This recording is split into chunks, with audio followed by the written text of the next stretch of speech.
only wish life could be as leisurely as this a little more often. How greedy of me.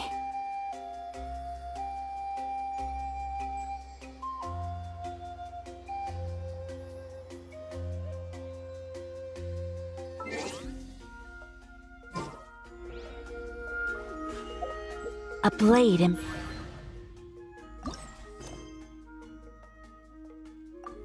embraces it.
So this is a day in the life of the traveler. I'm learning more about you all the time.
Perhaps I should go on a trip to Samaria.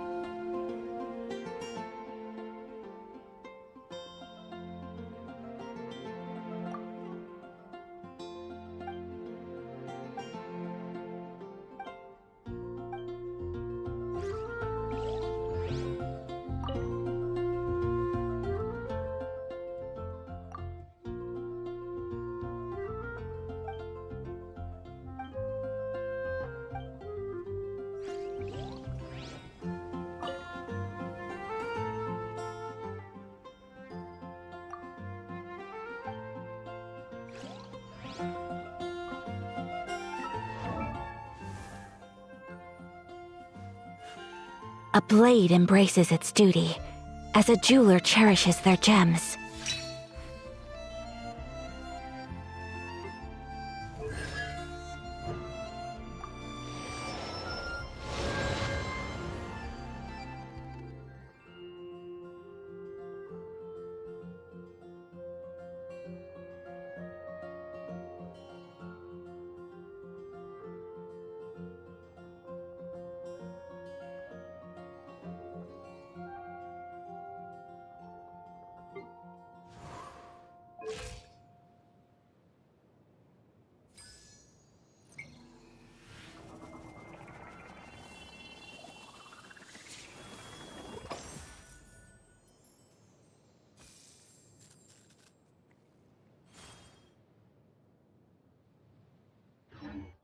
A blade is like a tea leaf.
A blade embraces its duty.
I only wish life could be as leisurely as this a little more often.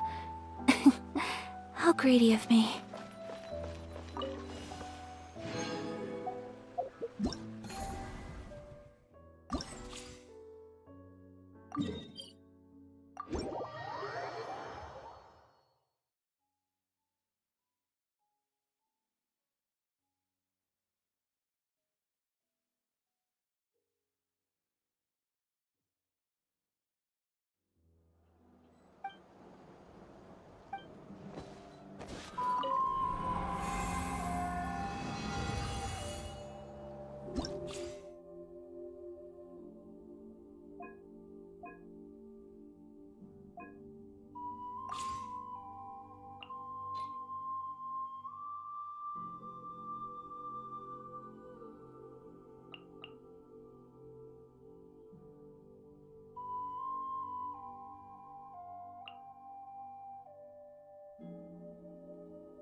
Kamisato art.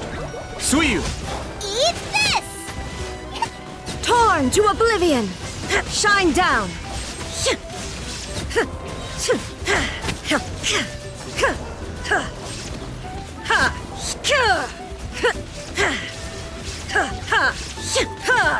Cascade! The depths beckon! You're toast! Out of the frying pan, it's rest and rebuild. Be still!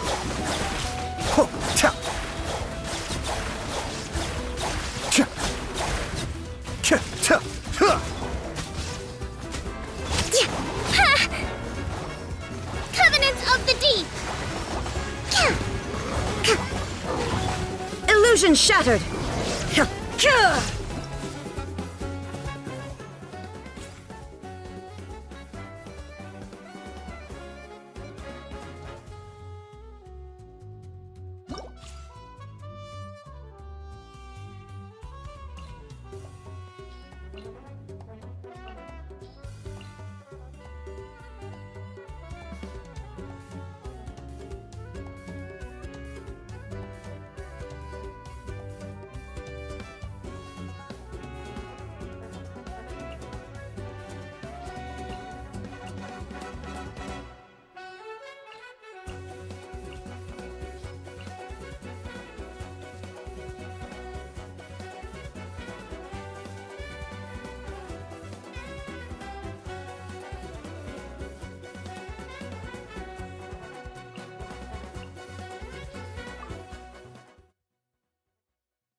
Cascade! Kamisato art! Suiyu! Shine down! Hey, hey there! Fire! Well, with rocks. Hey there!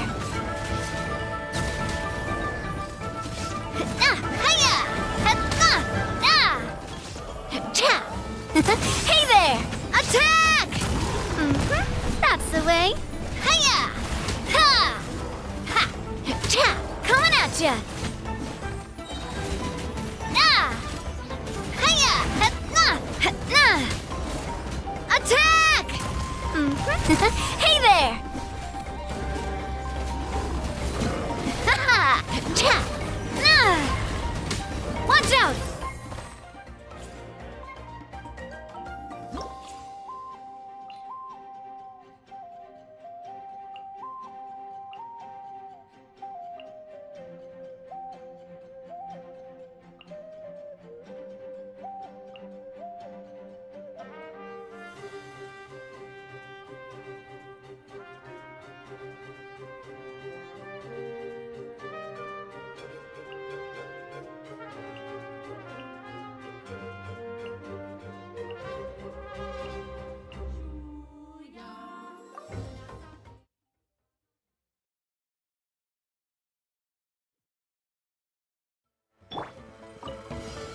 Come into being!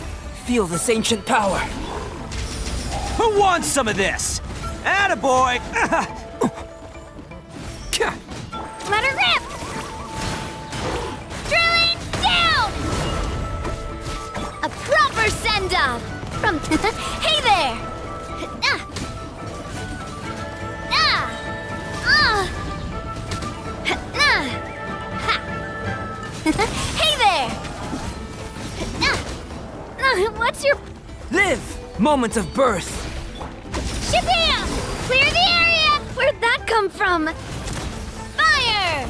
Well, with rocks. Ah! Coming at ya! Ah! Ha ha! Ah!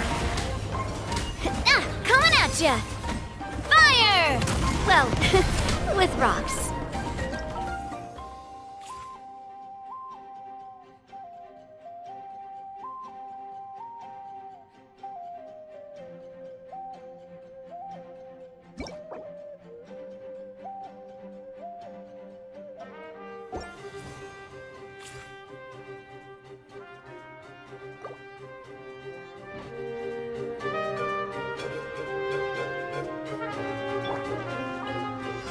Solidify! My apology. Into the wind. Fallen leaves. Adorn my... Gotcha. Here comes the catch. Cha, ha, ta, ha. Embrace the ice. Whirling snow. Ta, ha. Yep. Gather! Ta, ta. Ta. Game's up. Fun's over. Wind Strider. As one with wind and cloud. Ta, ta. Ta, ta, ha. Sakura swirl. Ta, ya, ta. Ha, ya, ha, ya. Ha, ha. My apologies. Ha.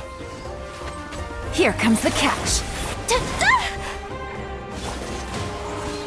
Fallen leaves. Adorn my... Take flight. Ha, ya, ta. Kamisato art. Sometsu. Ya, ya, ha.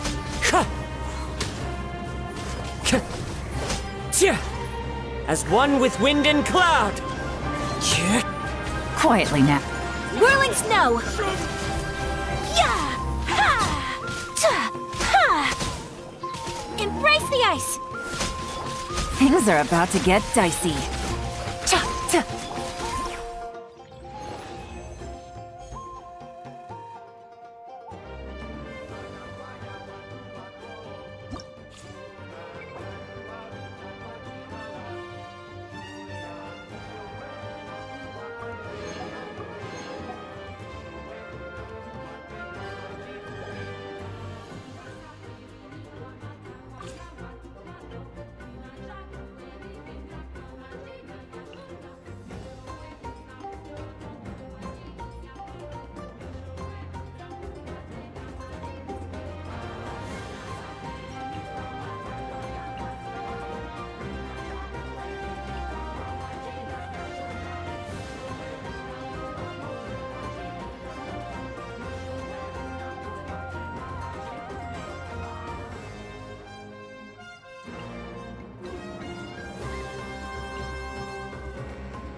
Mind the deluge.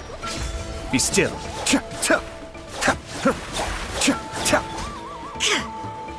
Inazuma shines eternal!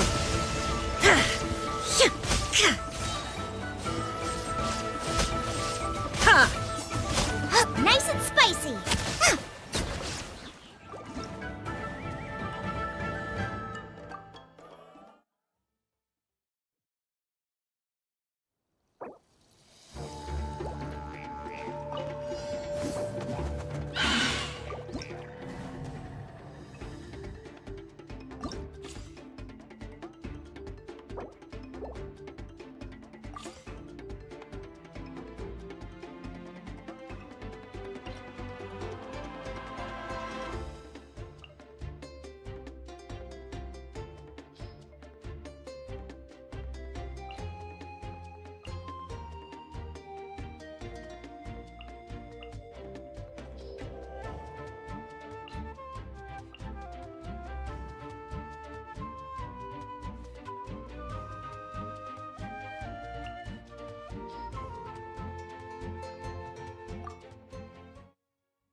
Everyone hold hands.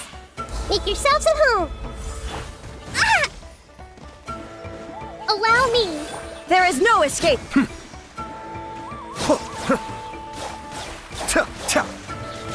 Now you shall perish! Illusion shattered! Share my knowledge. Hey. Yeah. I see everything. Cascade. Kamisato art. Suiyu. Hold the line. Hey. Make yourselves at home.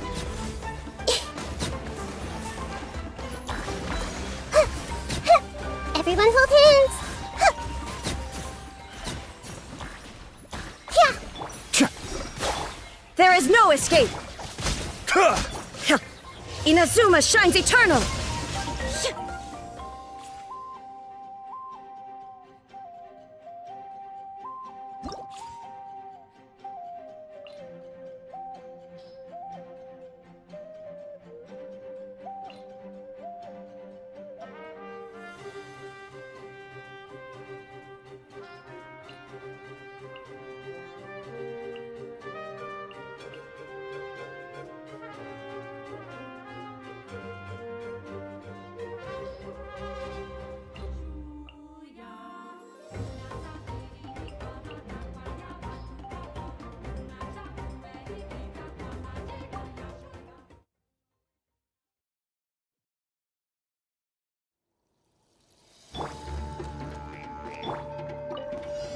Mind the deluge.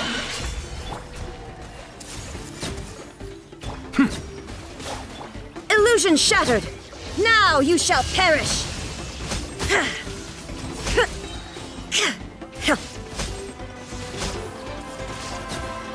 The Temple of Wisdom. Ready, go! Be still. Shine down! Ha! Ha! Inazuma shines eternal! Grow, grow, grow! Make yourselves at home! Uruguay, you're up! The depths beckon. There is no escape!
Don't be scared!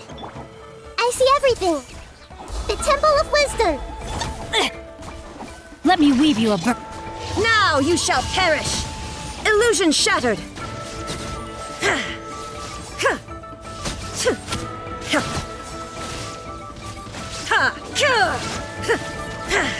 No, my sword! Share my knowledge! Go get him, you...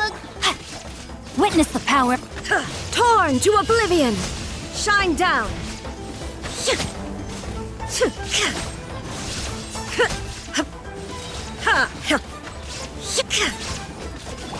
Make yourselves at home!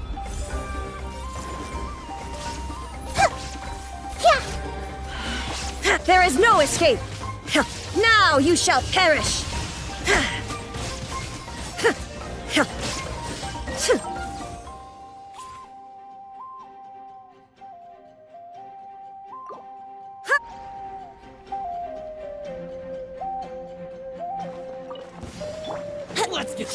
can get away? My apologies. Yeah, Kamisato art. Sometsu! Clouds hide. The birds call. Here comes the catch. Ha! Cha! Gotcha. Here we go. Ta! Whirling snow. Yeah! Wind strider. Fallen leaves. Adorn my... Ha! Ta! Things are about to get dicey. Time for takeoff. Embrace the ice.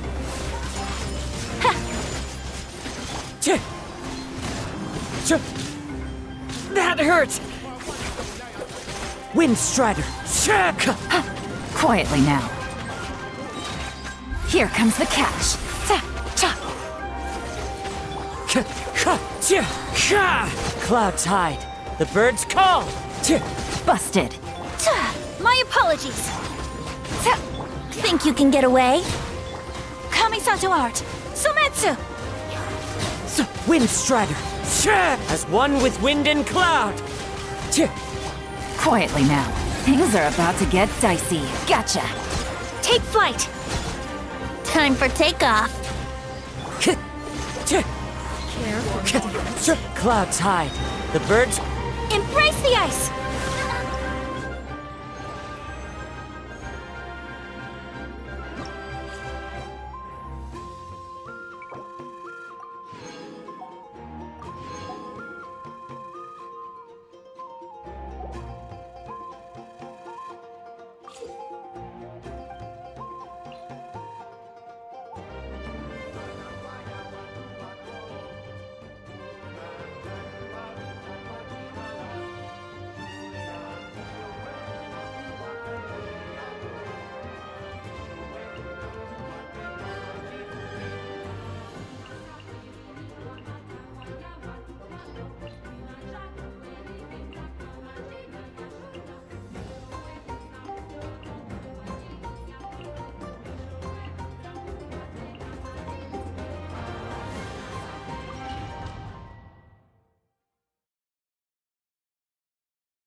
Kamisato art.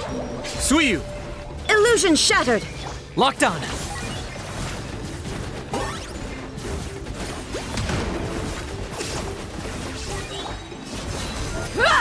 You're dead meat.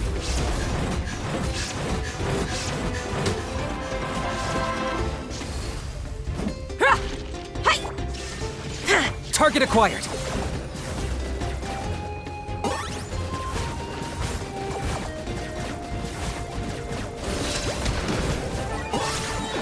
Shine down.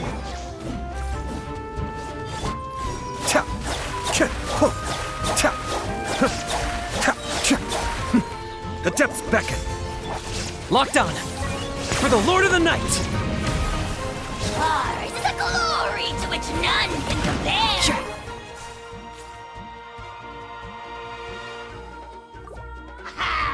Especially not when it's out of the frying pan. My apologies. You're toast. Fallen leaves. Adorn my night. Wind strider. Let me weave you a verse. Sakura swirl. Ha! Ta! Ha! Ha! Ta! Ha! Ta! Yeah! As one with wind and cloud. Rain outlines your fate. Nice and spicy. Eat this. Whirling snow. Kamisato art. Sometsu. Bloom as the flowers and Rain cutter. Here, Boba, get them. Clouds hide. The birds call. No, my sword. Yeah. You're toast. My apologies. Embrace the ice. Wind strider. Let me weave you a verse. Fallen leaves. Adorn my night.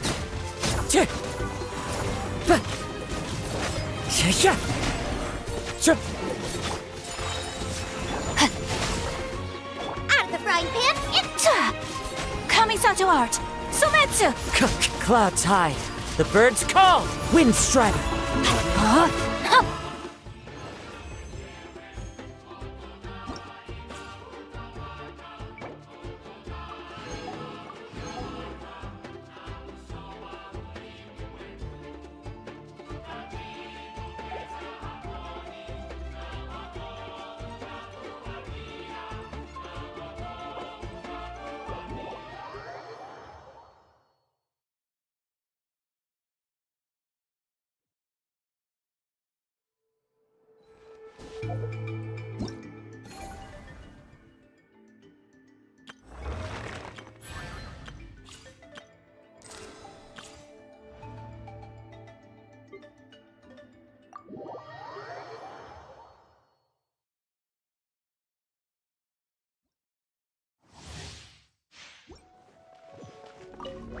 Dodge this!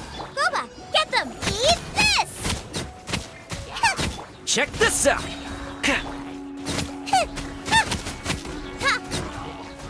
Supporting fire. Oh, so sorry. Time for your arraignment! Motion to compel! You're toast! Nice and spicy! Ha!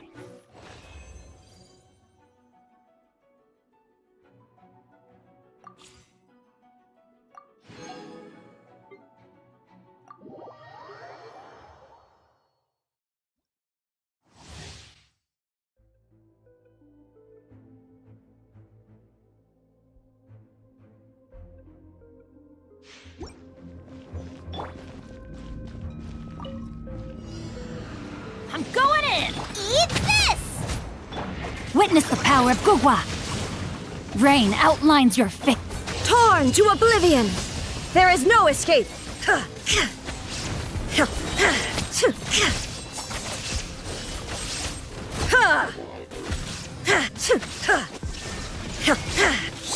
of the frying pan, into the fire! You're toast! Rain cutter! No, my sword! Everybody stand back! Inazuma shines eternal!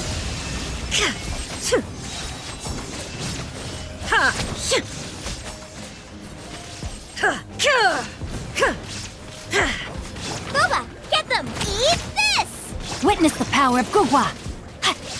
I'm going in! Torn to...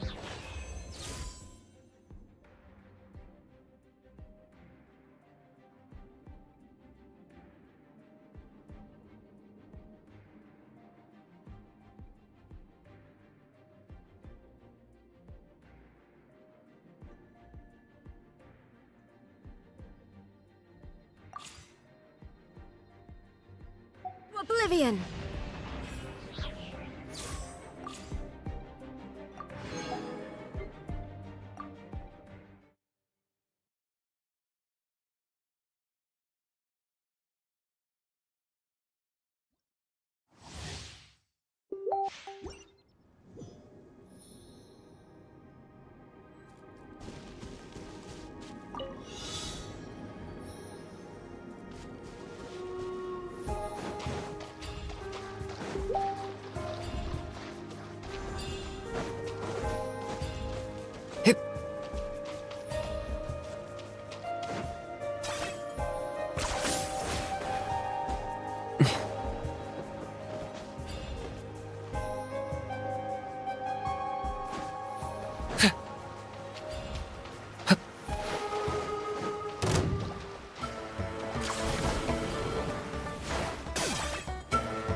Is this real?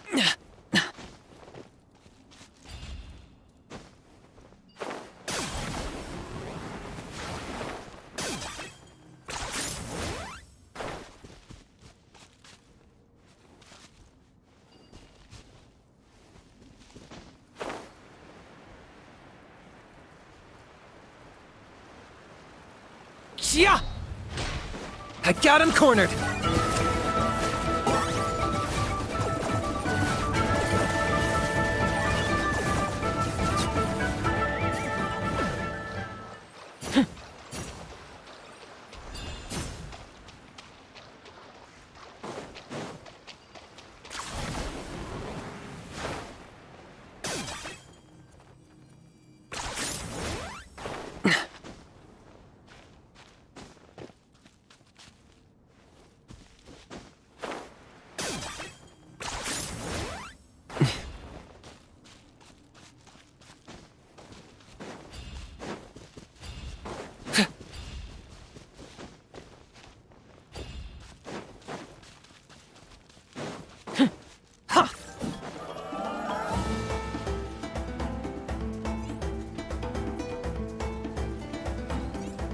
Locked on.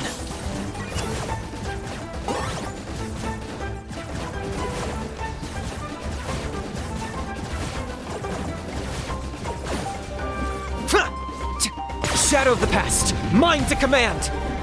The glory to which none can compare. I got him cornered. Especially not when I'm in a bad mood. Measly insects! Now you must pay.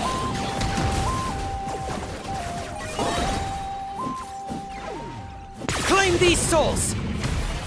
Submit your souls in sacrifice. Target acquired. Scared, speechless. Forever hold your peace.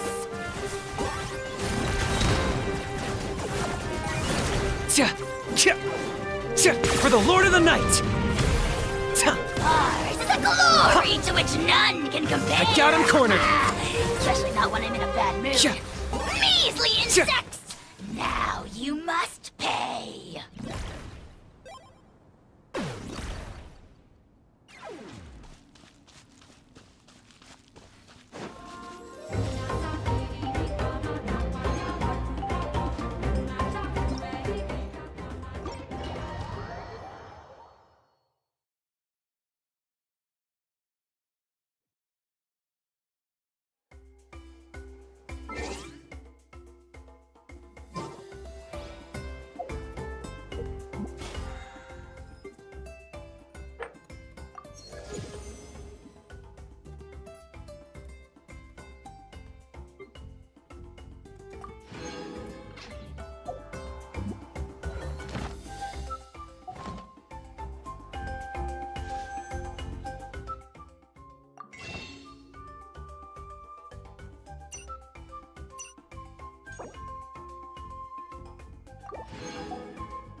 A blade is like a tea leaf. Only those who sample it many times can appreciate its true qualities.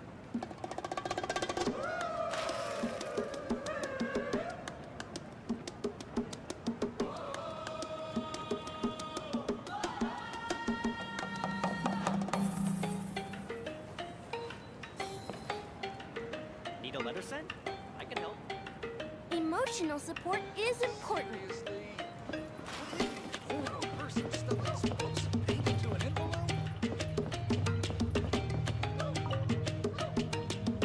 Honey, what were you thinking, going out by yourself?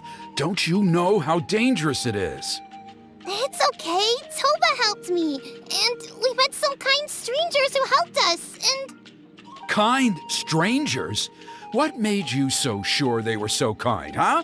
Oh, I suppose they had kind stranger written on their foreheads? yeah, actually, they did. In big, bold letters. Don't talk back to me. The Mountain King problem still hasn't been solved. What would I do if I lost you too? No dinner for you tonight. They were good people, Dad. Dinner or no dinner. Hello again, Hoonie. It's Miss Paimon and Mr. Traveler. Dad, it's them. They're the ones who helped me. And I promised we'd take care of them if they came to visit. Oh, so you're the kind strangers. Well, I'm Trinidad. Apparently, you helped my daughter today, so if there's anything you need, just ask. As an elder of the Scions of the Canopy, I've got some influence around here. Now, I trust that you're sensible people who know better than to take advantage of their host's generosity.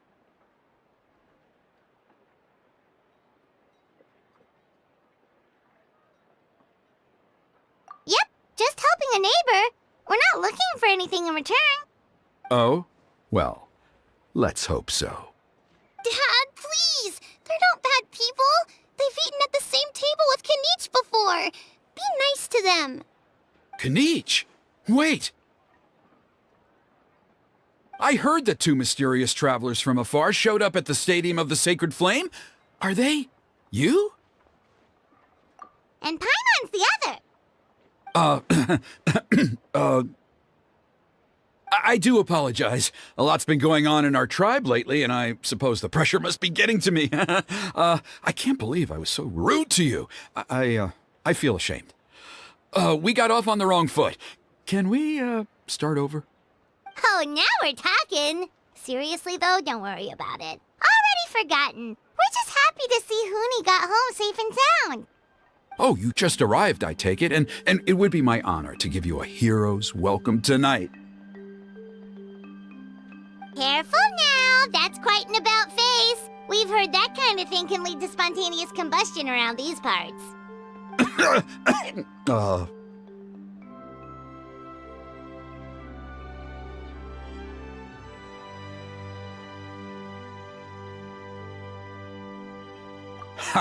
My dear traveler, you are very perceptive indeed. Go inside now, Huni. Dad's got some important business to discuss. Okay, look after Mr. Traveler and Miss Paimon. They're very special guests. Well, we'll hear you out, but we can't make any promises that we'll be able to help. Well, this is a matter of utmost importance. Please, allow me to explain. For many years, our tribe has celebrated the Turnfire Night. It is a traditional ceremony among the scions of the canopy in which we remember our ancestor, Burkina, and his companion, Kangamato, the Mountain King. Burkina was a hero who bore the ancient name Malipo, and Kangamato was a powerful Yumkasor warrior. Together, they fought against the Abyss. They were victorious, but it came at a great cost. Burkina paid with his life. The Mountain King survived, but was contaminated by the Abyss, and he remains in hibernation to this day. Normally, Yumkasors never live longer than a century. It is possible that the Abyssal power is responsible for his unnaturally long lifespan.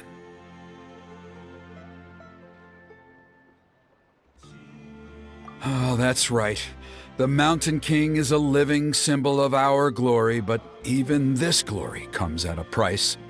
The abyssal power inside him is highly sensitive, and when it is disturbed, he awakens and flies into a blind rage, attacking anything that moves. So, besides the ceremony, another important part of Turnfire Night each year is cleansing the abyssal power inside the Mountain King so that he will remain sound asleep. However, Abyss-related incidents have been on the rise in that land lately, as I'm sure you're both aware. As a result, it has become increasingly difficult to keep the Mountain King in hibernation. Only 5 months have passed since the last Turnfire Night, and he's already showing signs of instability. Has he woken up again? He has. We managed to contain the situation by performing a makeshift ceremony right away, but it was a close call. He could reawaken at any moment. Also, he attacked and wounded my companion, Nana, during the ceremony. She became contaminated by the Abyss as a result, and... We heard. Such a tragedy. We're really sorry for your loss. Yes, and Nana wasn't the first. Anyway, right now we're preparing for an exceptional Turnfire Night ceremony, and we need to find a suitable flame bearer. From what I've heard about your adventures, I believe you would be perfect for the role.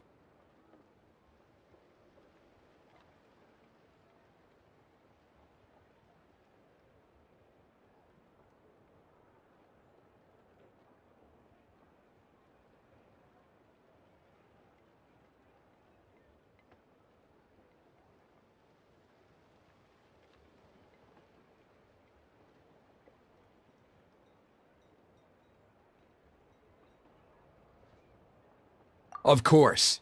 Plus, he's a bona fide hero who inherited the Malipo name. Oh, you mean Kinich? Yes, he's the one. A hero, worth his weight in gold. And unfortunately for us, he's all too aware of that. No prizes for guessing what he said when I asked him to host a Turnfire night outside of the annual schedule. An exceptional ceremony? Oh, I'll have to charge an exceptional price. I swear, no other concept exists in that boy's brain.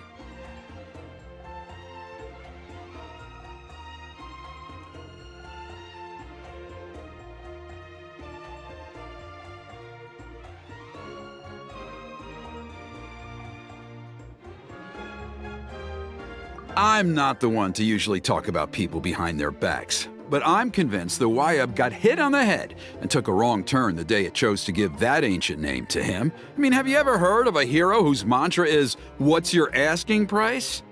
Oh, and don't get me started on that insufferable Ahau he hangs around with.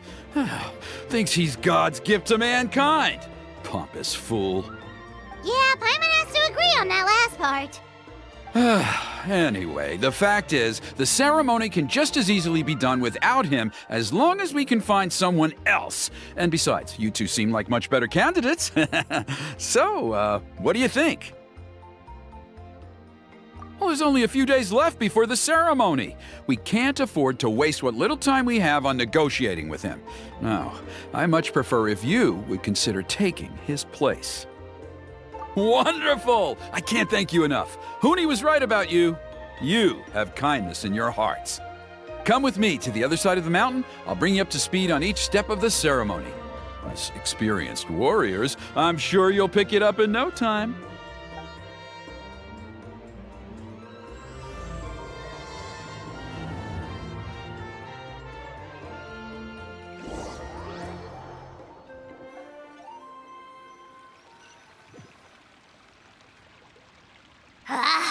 Achoo! Curses! Who dares insult the great Kahul Ahau behind his back?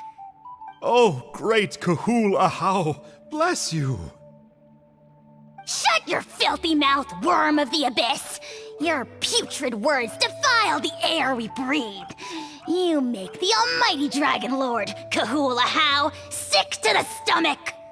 Speaking as a member of the Abyss Order, that's music to my ears. Exactly the kind of reaction we're going for. But on a personal level, I gotta say, it's pretty hurtful. Ugh, never have we heard such brazen blustering from someone who is inches from death! Up yours, Four Eyes! We spit in your face! Pfft. Okay, well, that I am at a loss to explain. How do I manage to stay so chirpy and cheerful? I can only guess it's some kind of powerful magic. But I digress. Mr. Kinich, I admit it, you, sir, are a legendary hunter. Still, the only reason you caught me is that I was reluctant to run away. You see, I'm very interested in the lore of your tribe. Okay. Is that it? Kay? Aren't you intrigued to know what it is about you guys that prompted a visit from the Abyss? It's the extreme sports! The other day, I narrowly avoided getting hit by a very brave soul who just leaped off a cliff. I think you call it bungee jumping? Anyway, I was very impressed. That is what I call embracing the spirit of adventure. Look, I even did a painting inspired by the bravery and freedom of the scions of the canopy. You scum-sucking swine! Ugh, I swear, if you go bungee jumping, it'll be without a rope! Head first off the tallest cliff, with a band of hunters on your tail, and nowhere left to run, and a bottomless cesspit waiting for you on the ground. You say that, but I get the sense that Mr. Kinich isn't planning to take my life right now. On top of that, I'm tired of spying on you from afar. So why don't we just negotiate a comfortable operating distance that works for both of us? I've heard that the most important thing in human relationships is to respect each other's boundaries. What do you say, Mr. Kinich? Or you could tell me what it is you're really after. What? And then I'll name my price.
The Abyss contamination is back. No surprises there. No doubt that explains the Mountain King's recent activity. See those torches over there? Those are the Sacred Flame offshoots that we requested from the Stadium of the Sacred Flame. They contain the power of the Pyro Archon. Are you saying that the Sacred Flame and the Turnfire are the same thing? Well, for ceremonial purposes, at least. Sending someone to the Night Kingdom to retrieve the legendary Turnfire isn't exactly an option. More to the point, though, the Sacred Flame is able to burn away abyssal filth, so that's why we use it in the ceremony. Gotcha! So basically, we just need to clean up the filth with the Sacred Flame. Well, that's one part of it, yes, but the complete ceremony is a bit more complicated than that. First, the flame bearer must collect a kindling of the sacred flame from the starting point, then use a grappling hook to fly up into the sky and light each of the sacred flame pillars. Then, they must go down into the canyon, all the way into the cave where the Mountain King slumbers, lighting braziers and the final altar along the way. The most skilled flame bearers can accomplish all of this without touching the ground once. As much as I hate to admit it, Kanich is capable of this. Wow! He can do all that flying without ever falling to the ground?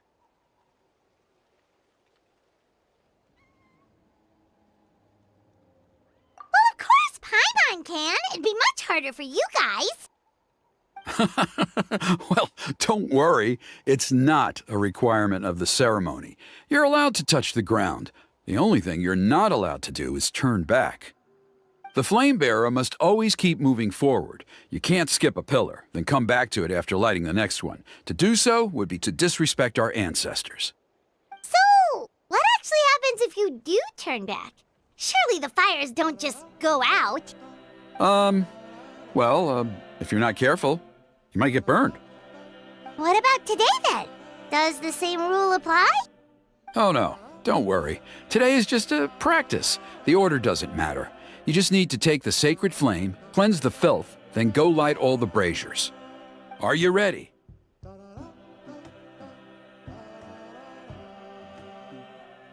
I'll repeat all the key points again. Gather the kindling, cleanse the filth, and light all the braziers. I'll wait for you at the end.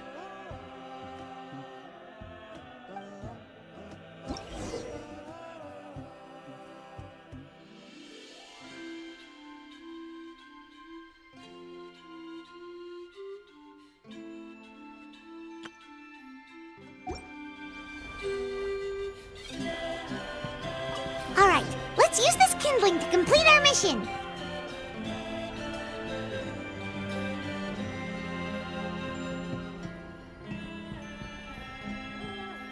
There's abyssal filth over there. Let's burn it away with the sacred flame.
That should be all the braziers. Let's regroup with Trinidad.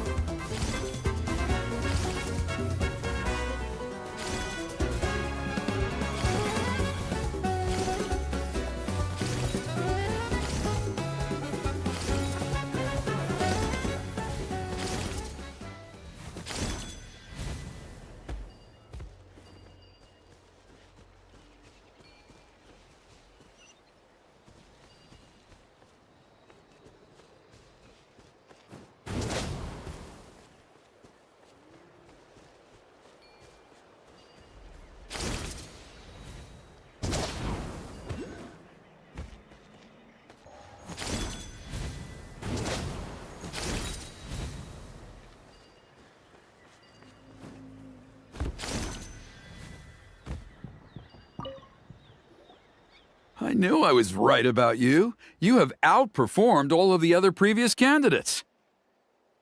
If there was an ancient name for outstanding flame bearers, I'm sure the Wyab would consider you for the honor.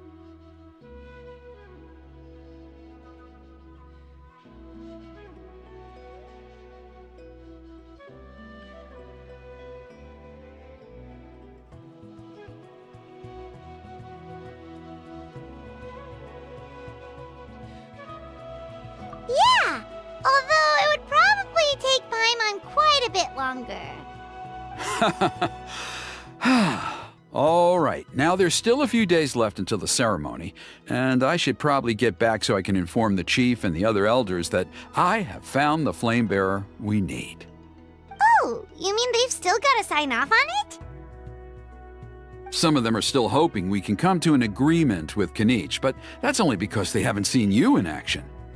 Still, I'm the one responsible for securing a flame bearer, and my recommendation is you. Just for Paimon's own peace of mind, are you sure it's not going to be a problem having Outlanders take on such an important role in your ceremony? See that place over there? There was a time, long before the age of Burkina and the Mountain King, when we, Scions of the Canopy, called that our home. After a period of upheaval, our ancestors were forced to move away. Now, it has become a place where our youths go to develop courage and kindle a spirit of adventure. If we fail to keep the threat posed by the Mountain King at bay, it might not be long before we have to move again and find a new home. So, to answer your question, I think everyone will agree that you are the right choice. Fair enough. Desperate times call for desperate measures. I'll need you to drop by my place at some point before the ceremony, if that's all right. There are still a few final details that we need to discuss.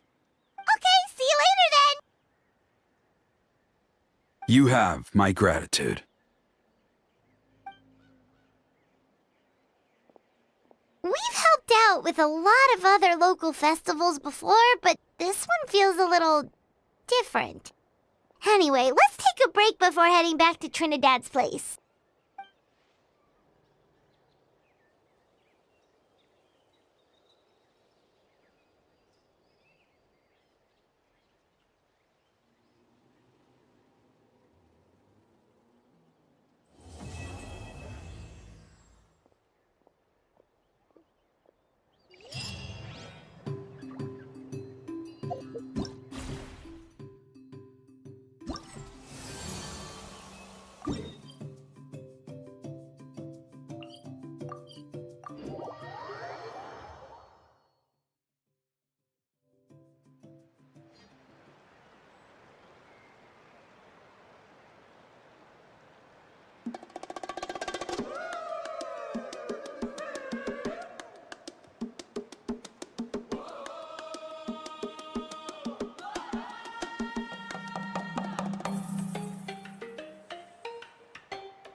I only wish life could be as leisurely as this a little more often.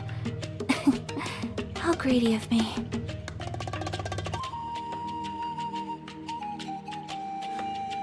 A blade embraces its duty, as a jeweler cherishes their gems.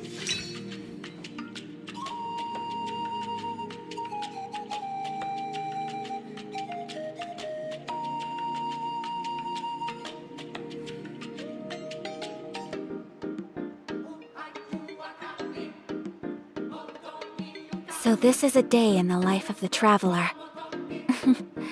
I'm learning more about you all the time.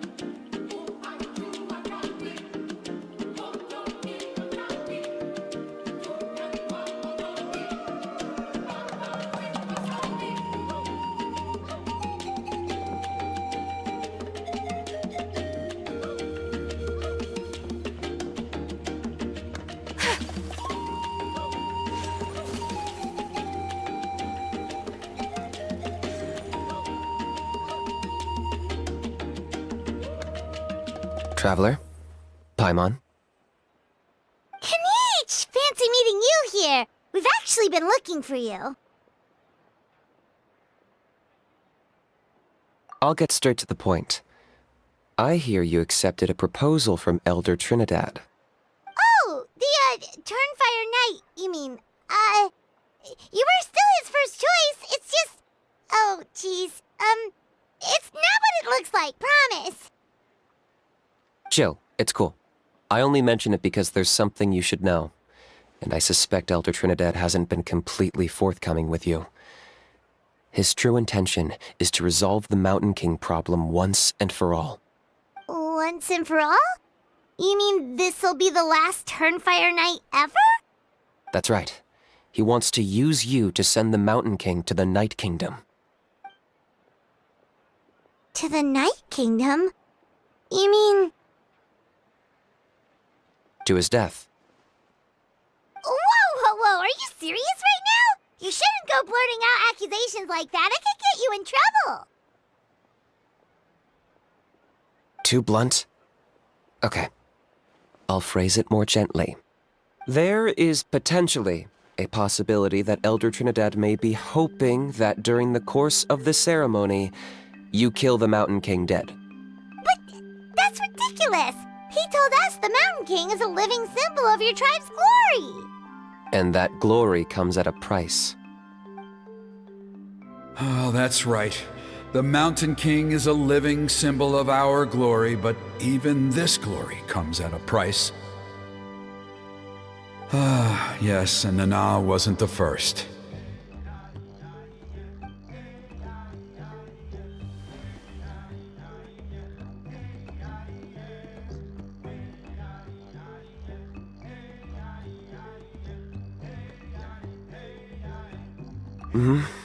She likely won't be the last to lose her life either.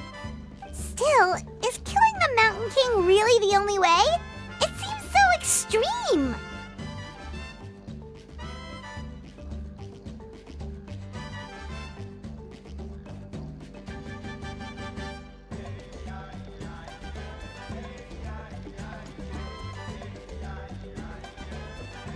The Mountain King is a unique case when it comes to abyssal contamination. It's eaten away at him for so long that it has consumed him entirely, and the damage is irreversible. That evil power has both driven him insane and kept him alive over the centuries. So, to look at it one way, once it's completely purged from his body, the Mountain King will finally be able to rest in peace. In past ceremonies, we've only purged around half of the abyssal power. This was to strike a balance, to keep him alive, but also keep him asleep. Trinidad didn't say anything about how much power he wanted us to purge, but he did say there were some more details to go over before the ceremony. Then it sounds like you'll know for sure soon enough. If he really asks us to kill the Mountain King, what should we do?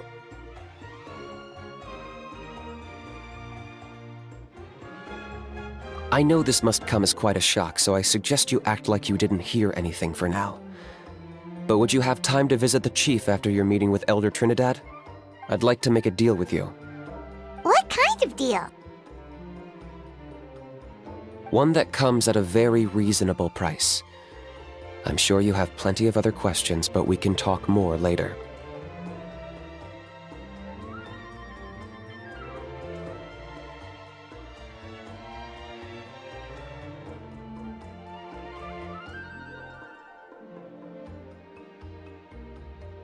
Good. See you soon.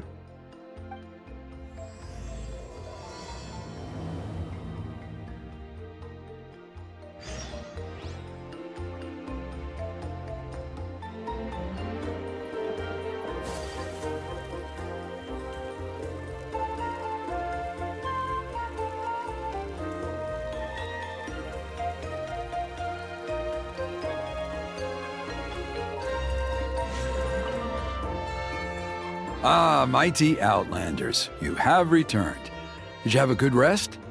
It was, pretty good, yeah. Glad to hear it. Things are progressing very smoothly on my end. Many of the elders have heard of your heroic deeds, including the chief. They all speak very favorably of you. There are still those who insist that the ceremony should be performed by the bearer of the Malipo name. But they're just stuck in the past. We need to move with the times. Plus, Kanish doesn't want to do it anyway. Exactly. So, now, it's time for us to discuss the finer details of the ceremony. We covered the fire lighting part of the proceedings yesterday. The next part is the purification of the Mountain King.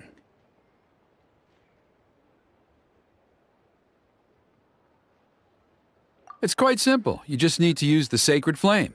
We've done it plenty of times before, and it's always very routine. I'm sure you won't have any problems. One point I'd like to stress, though, is that you need to burn away as much of the abyssal energy as you possibly can. The more we dispel, the longer the Mountain King will remain asleep. Asleep, huh? Precisely. In previous years, the Flamebearer has often been unable to dispel a sufficient amount of abyssal energy. That's the only reason why we have to perform the ceremony on a regular basis.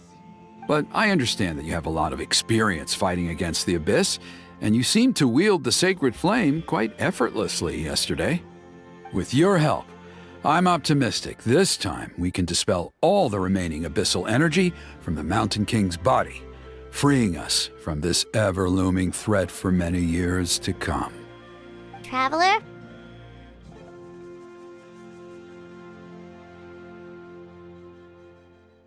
So this doesn't faze you at all, huh? You clearly have a lot of confidence in yourself. If that's all you really need to know, the ceremony's in 3 days. I'll come and fetch you when we're ready. In the meantime, feel free to take a look around our settlement. It would mean a lot to the elders if you got to know some of our people. And if you wouldn't mind helping them out with a few errands here and there, that would be even better. So now we have extra errands to run? Maybe we should add a little extra to the price. Just a humble suggestion, that's all. It will help you gain the respect of our people, and as a mighty hero, I truly believe that's what you deserve. I'll be sticking around for the next few days, so if you have any questions, you know where to find me. Seems like Kanish was right. We should go meet up with him right away.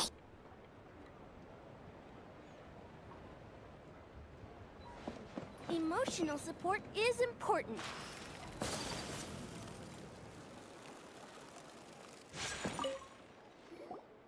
Huh, you're here. Kanish! Elder Trinidad said that... I can tell. It's written on your faces. Is that the Traveler in Paimon? Forgive me for not being there to welcome you on your arrival. That should have been my duty as chief. Hello, Chief Waina. I only heard the news from Trinidad yesterday, so I asked Kanish to invite you over for a quick chat.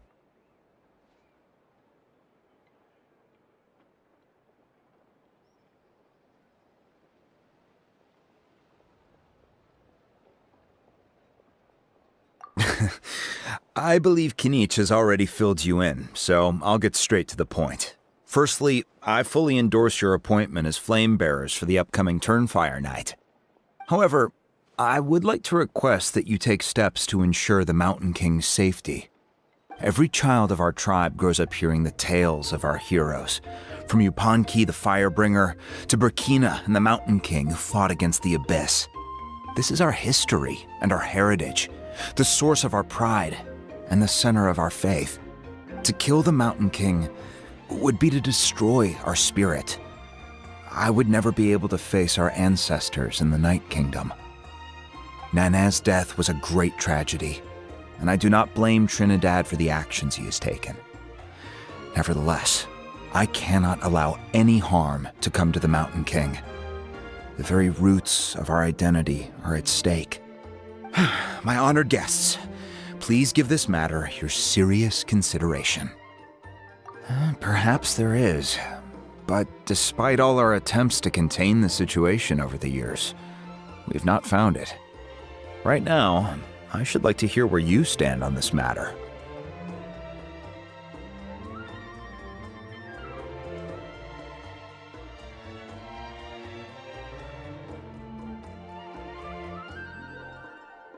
Running away won't solve anything. You just need some time to think this through, that's all. Don't worry. We'll come up with something if we put our heads together. Thank you both. There are still 3 days left before the ceremony. I hope they will bring you clarity. So, Kanich, earlier you were saying that... Let's walk and talk. I'll show you around the tribe. That works too. Paimon needs to get some air after this.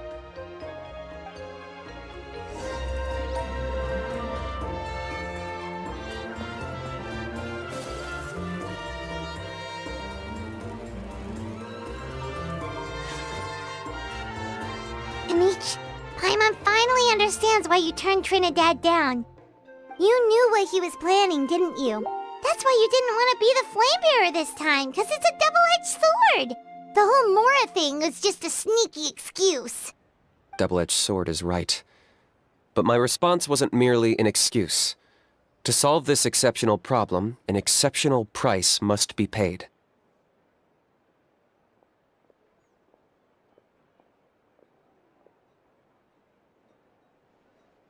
I'm working on it. Really? Well, come on then, let's hear it! In a moment. Didn't you have a question you were about to ask me? Oh, yeah. What was it again? Oh, right! We need to talk about how he's completely unhinged. I agree that he has a problem. He needs disciplining, so I hired him a teacher. You got him a teacher? Oh, Paimon would love to see him get scolded for bad behavior. Anyway, moving on. When we ran into a how, he said you two were investigating some abyss thing together. Is that related to the whole Mountain King situation? Yes, that's the angle I've been working on. I'm a Saurian hunter, but I occasionally hunt the abyss too. One time I was pursuing some purple demonic dogs when I accidentally entered a hidden space. I did some research after the fact. Apparently they're known as beastly rifts, and there are many of them of all different sizes. That's where those purple dogs were coming from. So, if we can locate one of these beastly rifts, clear the monsters out, and move the Mountain King inside, he'd be able to continue living, but without posing a threat to the tribe. Whoa, that sounds kinda crazy. Would it really work? It's not without its risks, of course. There's a lot of unknowns in the equation. For instance, for all we know, a prolonged period inside the rift could make the Mountain King's condition worse. Still, we desperately need something like this, even just as a temporary measure. You've seen the conflict the issue is causing in our tribe for yourselves, and believe me, it's been a long time coming. The chief is adamant about keeping the Mountain King alive, whatever happens. Paimon can understand. It's less about the Mountain King and more about preserving your culture and heritage. Yes, but on the flip side, you've got people like Elder Trinidad, who is more concerned about protecting the people he cares about now and into the future. And he has every right to take that view.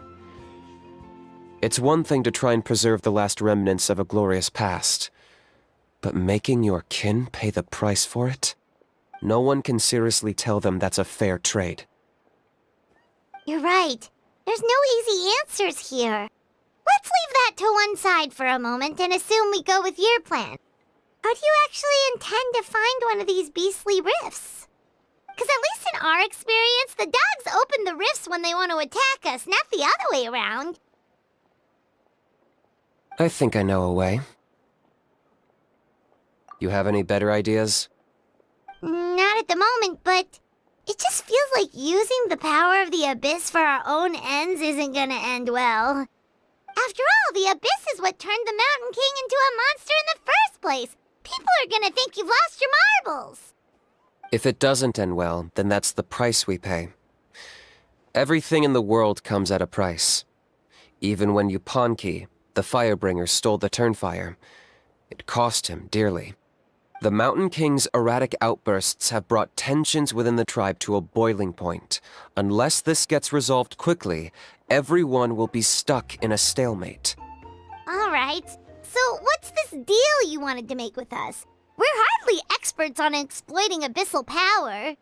All I need you to do is keep people away from me. I'm getting harassed on a daily basis by people trying to convince me to be the flame bearer. I can't afford to waste all my energy dealing with them. If you help me out, there'll be a gift for you in return. Ooh, what kind of gift? Something well worth your while, I'd say.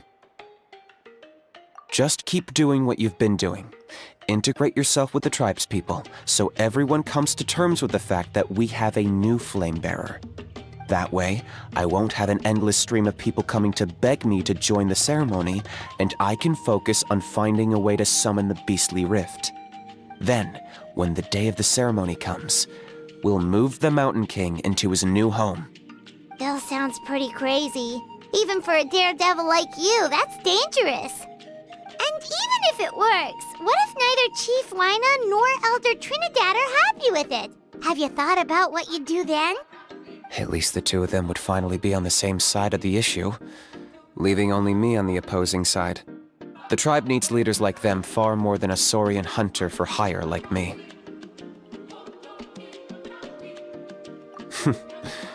Can I take that to mean that we have a deal?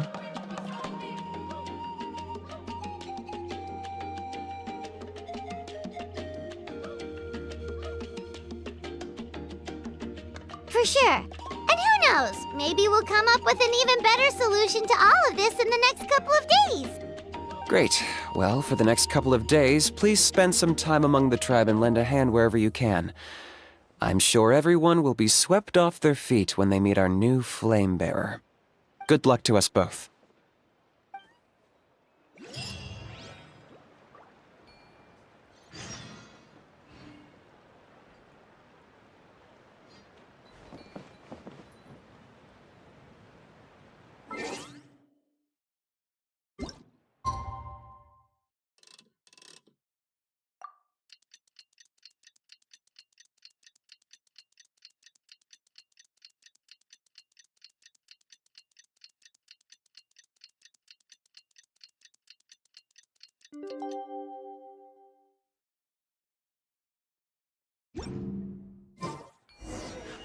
Okay, task for the day. Meet the tribespeople and take some heat off of Kenichi's back.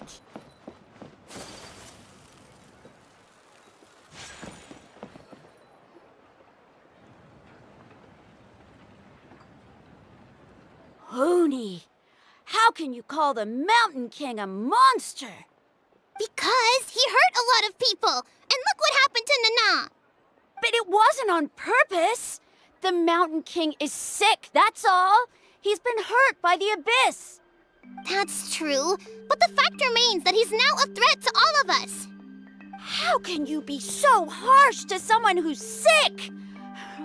If you don't take back what you just said, I don't know if we can carry on being friends. Toba, Huni, what's wrong? Hoonie's saying nasty things about the Mountain King. It's not right. He's our hero. Once upon a time, maybe, but not anymore.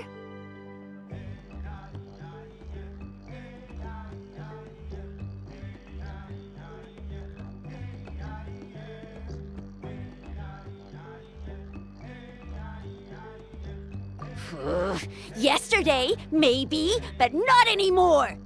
Toba? Fine. I guess my dad is right.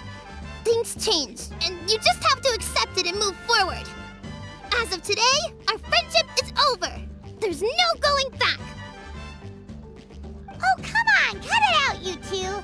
We have some great news to tell you. The Traveler is gonna be the flame bearer for the next Turnfire night. He's gonna do a beautiful ceremony and cure the Mountain King's illness for good. What? Really?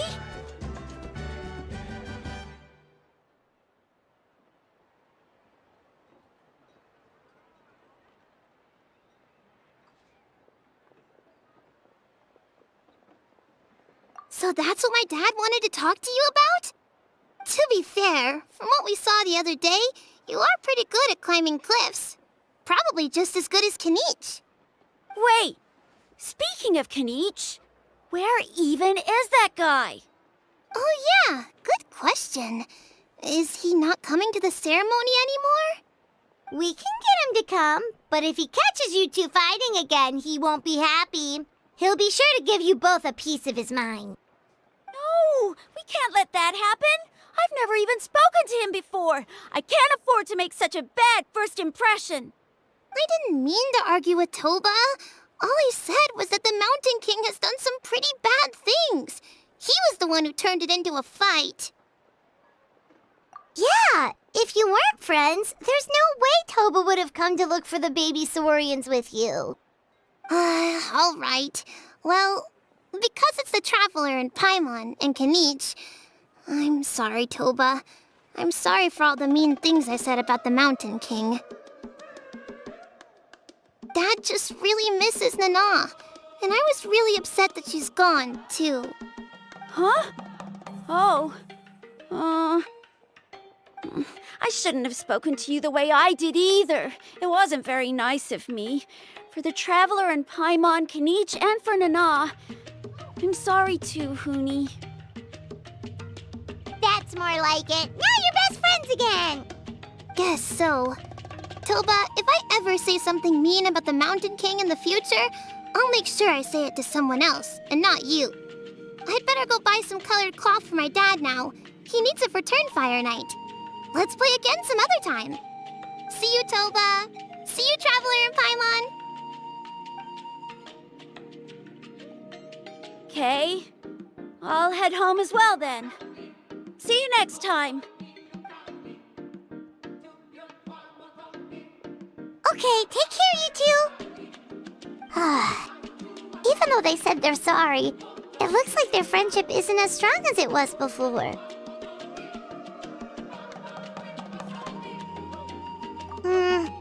Let's just hope we can solve this once and for all. Come on, let's move on.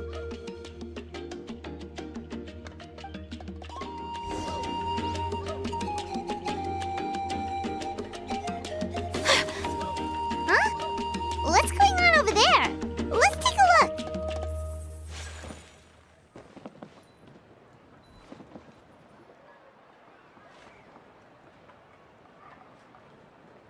Hey there! What's happening here?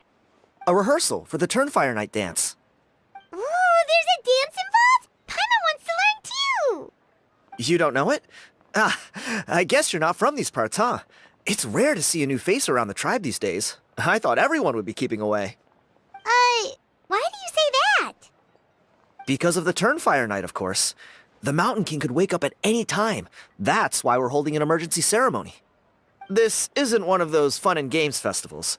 For outsiders, it might even be a little dangerous. Well, did you know that the Flame Bearer this time is actually gonna be an outsider? Oh, I did hear about that. It's a first for sure. I would have loved to meet them in person.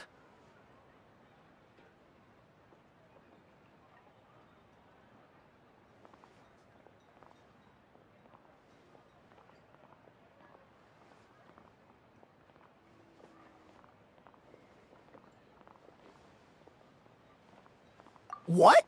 Oh, it's you? Man, oh man. Well, this is a nice surprise.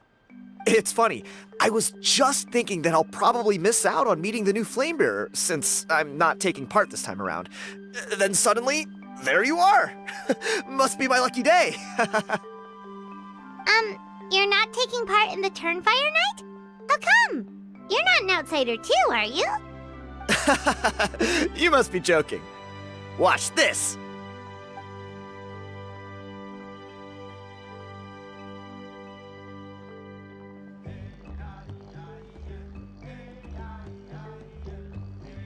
Not bad, right? Yeah, I'm considered one of the better looking guys who dances beneath the pillars of the sacred flame. Been doing it a few years. Always gets the ladies out to watch. Oh, very impressive. So why'd you quit? Well, I feel like the whole Mountain King situation is getting more and more precarious. It's just not safe here anymore. One of our elders' Saurian companions even lost her life not long ago.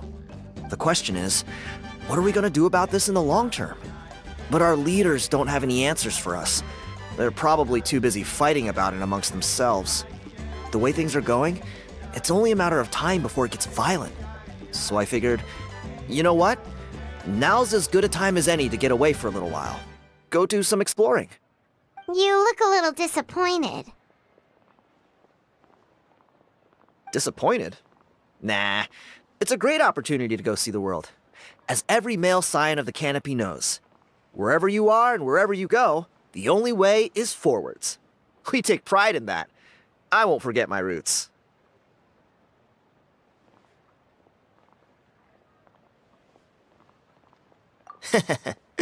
I managed to get in touch with the Saurian Relics Association.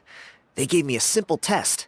Find a decent quality relic, and they'll make me a member. What's the Saurian Relics Association? You've never heard of it? It's a group of amateur history enthusiasts who do research on the ancient Saurian era. They're all about collecting relics and remnants from that age. Speaking of which, the guy who was Flamebearer before you, I've heard that his Saurian buddy comes from that time. A how? A how's a relic from an ancient Saurian civilization? Oh, yeah, him. So you know those two already, huh? Then, do you know how they met? It was deep inside some mysterious ruin, and they signed a contract there. The association folks say that the kind of contract usually comes with a huge hidden cost. Really? That sounds ominous. Who knows? But if it's true, Kanich can probably handle it. He knows what he's doing with weighing up contracts and costs and stuff. I doubt he'd make a contract that doesn't benefit him. Strangely enough, I actually happened upon a strange mural a while back, and it looked to me like it was depicting a Saurian and a human involved in some kind of Saurian-era contract ritual. Oh, does that count as a relic then? You bet it does. I was all ready to go take a picture of it and use it as my entry ticket to the association. But after all the abyssal activity recently, I heard that area's been overrun by monsters. The best laid plans, huh? I'll just have to wait and see if things improve. Or... you look like you know your way around a fight. I don't suppose there's any chance you'd be able to help? If all you need to get is a picture, that should be pretty achievable, right? The Traveler deals with monsters all the time. It's a piece of cake. Wait, you're seriously gonna help me out? Come on, it's no big deal. Compared to some of the things we've been roped into before, this is nothing.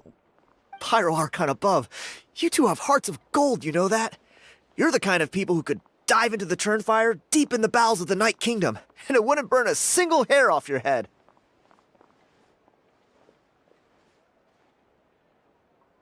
Of course it is. All right, come with me. I'll show you the way.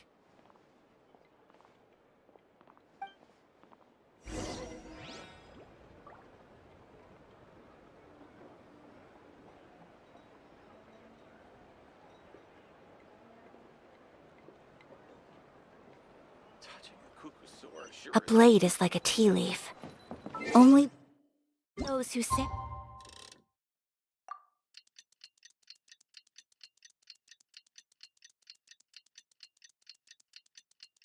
It many times can appreciate its true qualities.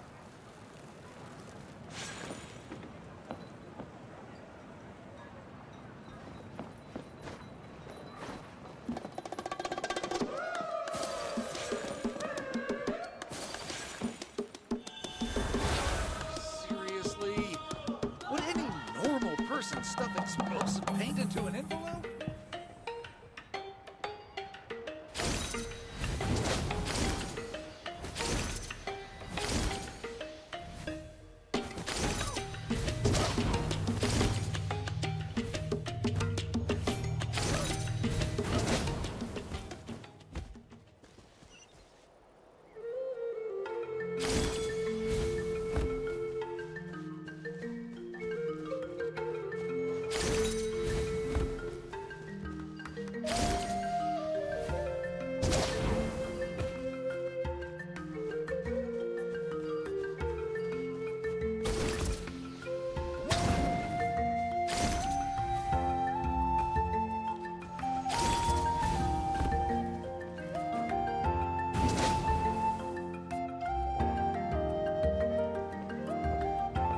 There it is.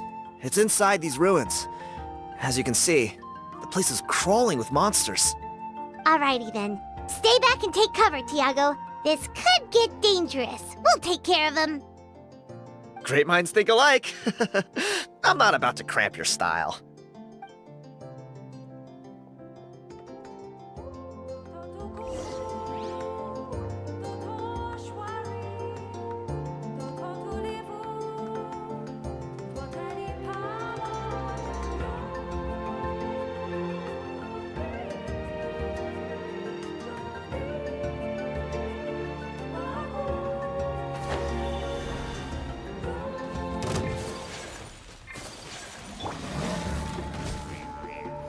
Illusion shattered! As one with wind and cloud! Embrace the ice! Wind Strider! Inazuma shines eternal! There is no escape! Ha!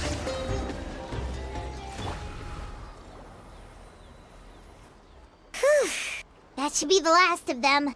It's a good thing Tiago had the sense to stay in his hiding place, or things could have gotten really hairy for him. Hey, look! That's gotta be it, right? Definitely looks like a mural.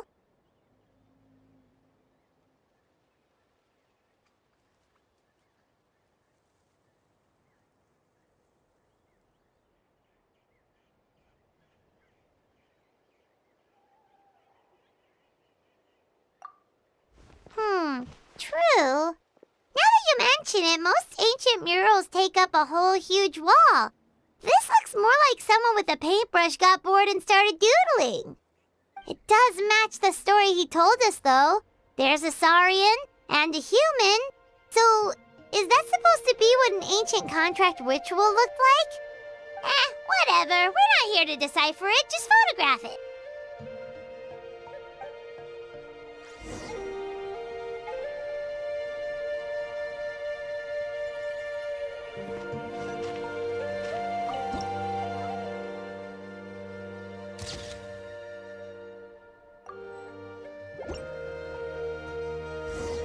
That's a wrap! Let's take it back to Tiago!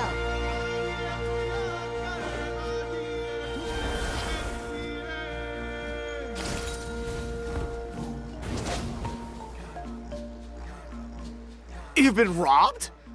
Oh, Ponche. And I thought my luck was bad. I put blood, sweat, and tears into that, and now I've got nothing to show for it. Some gap-toothed goon stole it from me.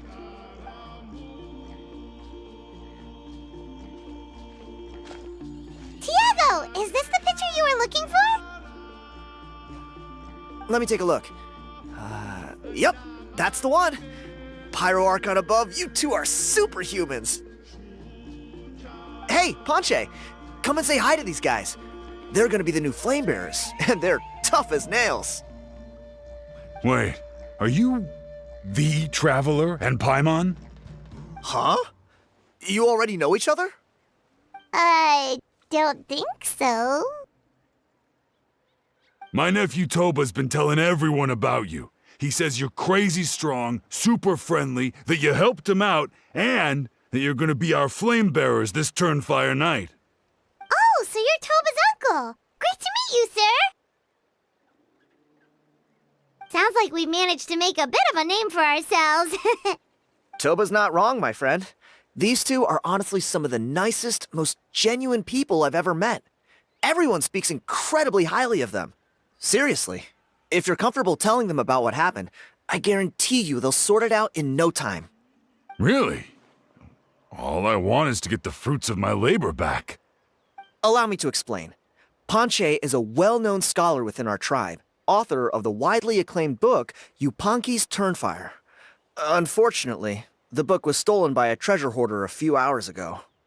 I spent years of my life researching that book. I visited every last ruin, interviewed every descendant of every hero in our history. On the word Malipo alone, I covered at least 5 different interpretations of the meaning based on accounts from different villages. It was an unparalleled masterpiece. And now it's all gone. That little goon ambushed me during my morning walk. He snatched all of my belongings, including my entire manuscript. That book was everything to him. It's like they robbed him of his soul when they took it. Look at him. Lost and listless. He's a shell of the man he was. Dear honored guests of our clan, I am but a helpless old student. If only for Toba and Tiago's sake, please help me, I beg of you.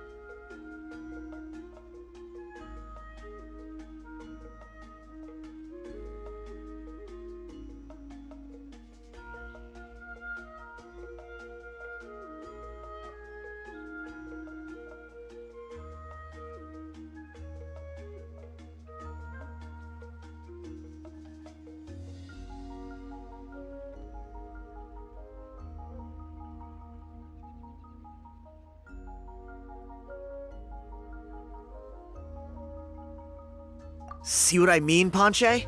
Now you've run into these two, your luck's about to change, big time. I don't know if he's still there, but come on, I'll take you.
Osmanthus whined.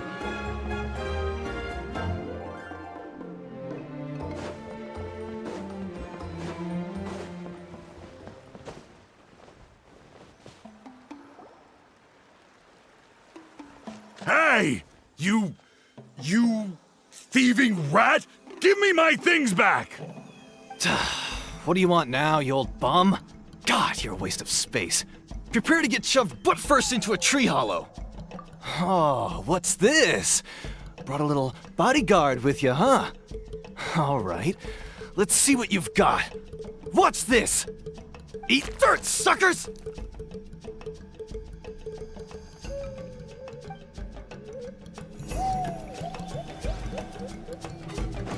Hey, he's trying to get him. Stop, please! By all the warriors, heroes, gods, and kings, I can't run any longer. Please, I don't have your stuff anymore. Have mercy. Oh, yeah? Well, where is it then? I threw it away. You threw it away?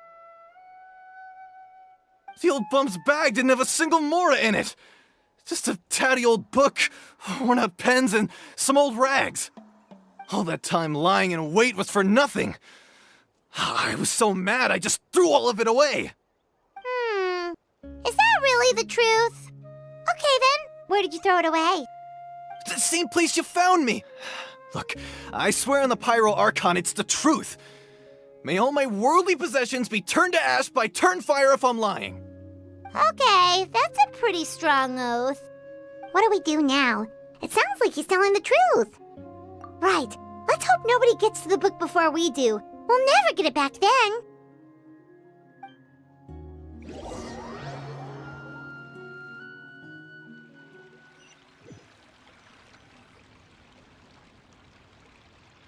Although the Turnfire is a heroic symbol in Hoytzatlan, it always comes with the more ominous implication of eventual tragedy. This holds true for all bearers of this ancient name in recorded history. Each one of them died of non-natural causes, as if the specter of the Turnfire was always lurking in the background. This appears to suggest the existence of some higher power that is always watching the name-bearer, examining their actions, and eventually demanding payment in return. None can escape this payment, unless, perhaps, they could honestly swear by Turnfire to never make a single mistake in their entire life. Yupanqui's Turnfire. What an incredible work on ancient name philology. I can't believe it was just lying there for me to take. Let me see, the author is Ponche. Nice. A gentleman and a scholar. Silence, book muncher! The great Kahula will suffer your droning voice no longer. Do you truly find no joy at all in perusing such rich historical records? Joy? What joy is there in this pointless drivel? Well, it makes a pretty shocking prediction. Every bearer of the ancient name Malipo eventually meets a grisly end. Maybe that's the price you pay for the name that means price? What? You're saying Kenichi will die a violent death? So I'll finally get to take over his body? When will that glorious day arrive? The great Kahula demands to know! Wow, you are just irredeemable, aren't you? An agent of chaos down to the core. You make us Abyss Order folks look like saints in comparison. Silence, maggot! To presume that anyone compares your kind with the great Kahula is sheer vanity. And if that day ever comes, oh, your doom will soon follow. You don't need to lecture me about Doomsday. Here's what I know, based on countless historical texts. All civilizations will be reduced to rubble by the passage of time. From ancient kingdoms to heavenly thrones to worlds beyond, there are no exceptions. But from the ruins of every civilization, the dust will rise and never settle, thus transcending the confines of time. That dust is what we call a civilization's spirit. And you, great Kahula How, are one such speck of dust from a bygone age.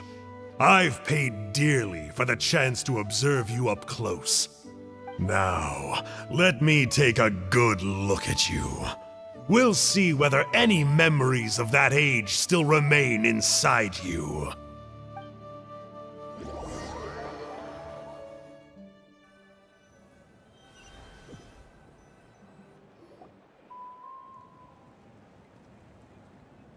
We're so sorry, Mr. Ponche, but we couldn't find your manuscript anywhere. Does that mean all of my hard work was for nothing? You gotta stay positive, Ponche. You might have lost the book, but the brains behind it are still intact. Surely you remember the main points at least? The whole reason I worked so hard to get it finished before the Turnfire night is because I hoped that maybe it might help us find a way through these trying times. But now,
Well, not exactly. But I thought my research might at least be a starting point. Oh, really? So what did you find out in your research? I think the key to all of this lies in the power of Malipo. Ponche, you know as well as anyone that ancient names don't hold any real power. Symbolic power doesn't count. You're right, but Malipo may be a special case. Given that it first arose in the era of the first Pyro Archon, it might contain remnants of Xbalanque's power. Yeah, I remember that story. My grandpa told it to me when I was a little kid. Maybe you're the special case. Most kids stop believing in that stuff by your age. I'm not talking about childhood superstitions here. There is evidence. Like what? Like the fact that the Mountain King is still alive. Everyone attributes that to the power of the Abyss. But there's more to it than that. The key factor is that Burkina summoned the power of Malipo at the cost of his own life. If you don't believe me, then answer me this. How many other creatures can you think of who lived longer, not shorter, after being contaminated by the Abyss? Traveler, different situation but similar idea. Doesn't this remind you of the hilly... So, I came to the conclusion that Malipo must refer to some mysterious ritual involving a tit-for-tat exchange. It began with the first Pyro Archon, fell with the Grand Alliance, then was buried in the Night Kingdom, and now it awaits the call of its new bearer. Hey. Sorry to interrupt, Ponche, but you seem to be getting a little overexcited. I'm sorry. I was originally planning on presenting my findings to Kinich. I'd hoped he would be attending the upcoming ceremony. Sounds to me like you dreamed up one fanciful theory to support another. Kinich, what are you doing here? I more or less finished what I was doing, so I came to have a quick catch-up. Now a good time? Kinich! I'm onto something. I haven't worked out all the details, but you have to attend the Turnfire Night. So Mr. Ponche here has done a lot of research on the history of the Turnfire, and thinks he might have found a way for you to solve the problem. I'll be there, Ponche. Let's go.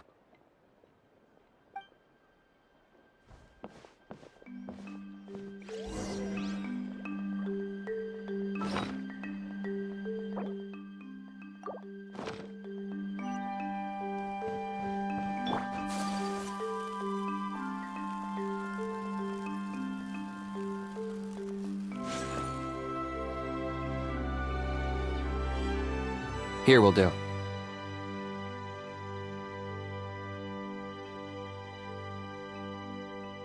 Yeah. I'd like your help giving it a trial run tomorrow. If that works, we have our plan come Turnfire Night. Sounds like you're not considering Ponche's idea. You heard him. He hasn't worked out the details yet. We need a more practical solution with concrete steps to follow. Yet? Are you saying you think he might actually be onto something?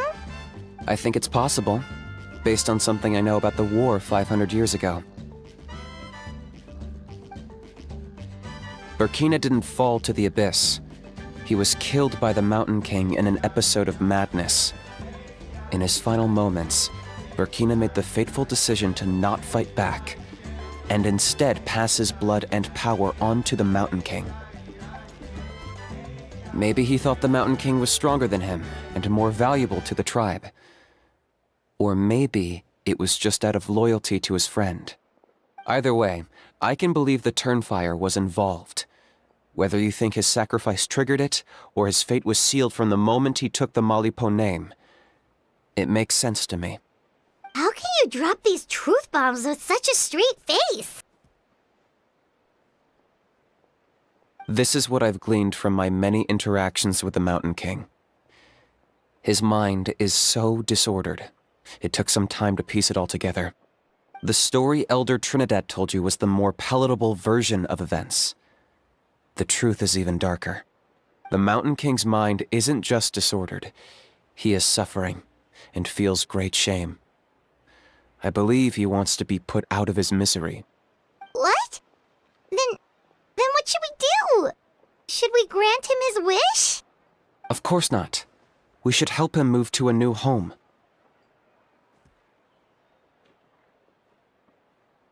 It's the only practical solution. The Mountain King is a hero to my tribe. An object of worship, even. Ending his life would be like desecrating a statue. Still, he's been the cause of multiple disasters, and we can't afford to have any more. Ugh. Practical solutions hurt Paimon's brain. Can we follow our hearts next time? Then let's break for the day. I've already found a suitable venue for tomorrow.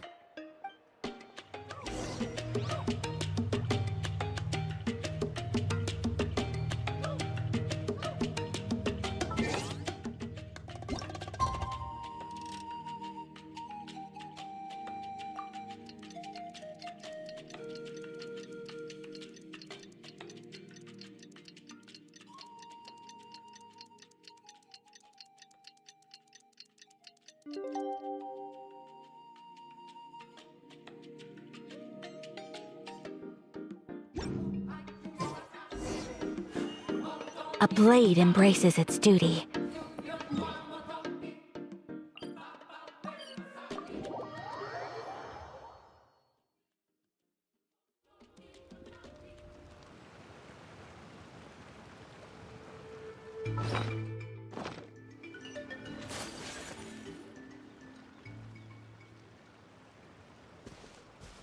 You're here.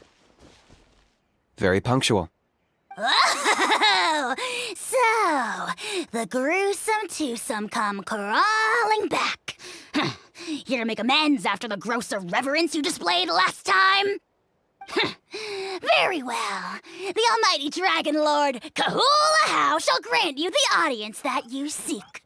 Now pucker up and kiss our feet. Kanich, didn't you say you found him a teacher? He's just as out of control as ever! Hey! No one gets to discipline the almighty Dragon Lord Kahula. No one!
Maybe because I've never had a gentle-natured companion like Paimon to compare against. Is that a compliment? Yeah, I see what I'm missing out on now. And it's a lot. Kanich! We could drown this measly flying ant in one droplet of spit! How dare you compare her to the almighty Dragon Lord Kahula? Oh, just wait till I possess your dead body! I will commit heinous atrocities! Tear down your legacy! Destroy your reputation! Wreak havoc on your...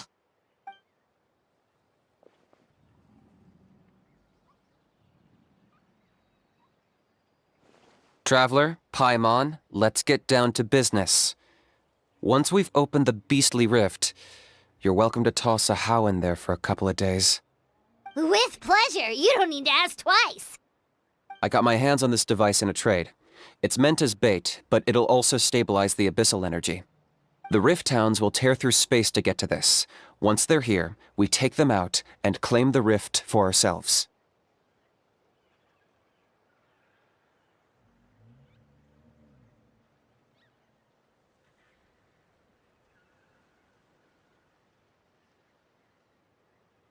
You'll find out soon enough. First, let's try this out.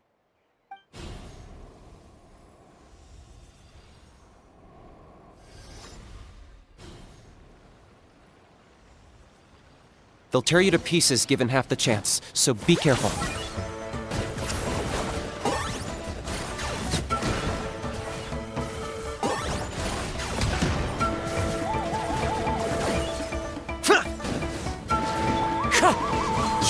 Clouds hide. The birds... Torn to oblivion! Shine down! Kamisato art! Sometsu!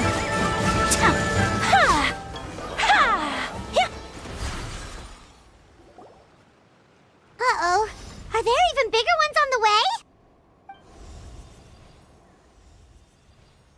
You see, Kinich? I'm a man of my word. In fact, I'd say I under-promised and over-delivered. Nifty little gizmo, isn't it? I take it this is your true form? Now that our deal is complete, it's time to start the next phase of our relationship. I made a promise to the great Kahula How, and now I'm here to seize your body for his use. Cliché, I know. The hero's trusted partner sells him out to the abyss in a shocking act of betrayal. Cue bad guy speech and drawn-out death sequence. Huh? Angel? Huh? Huh? What are you two doing here? Oh, Mr. Kinich, this is not what we agreed on. Traveler, this is the gift I got you.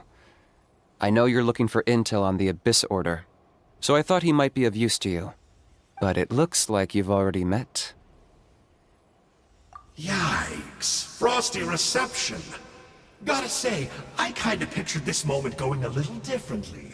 Tears of joy welling up in your eyes as you say the words, "It's good to see you again, old friend." Don't be ridiculous. Sounds like you've been reading too many romance novels. There we have it. Change is inevitable and nothing lasts forever. What a pity. Well then, time for you to meet the new me. This time, please call me Sanka. Sanka!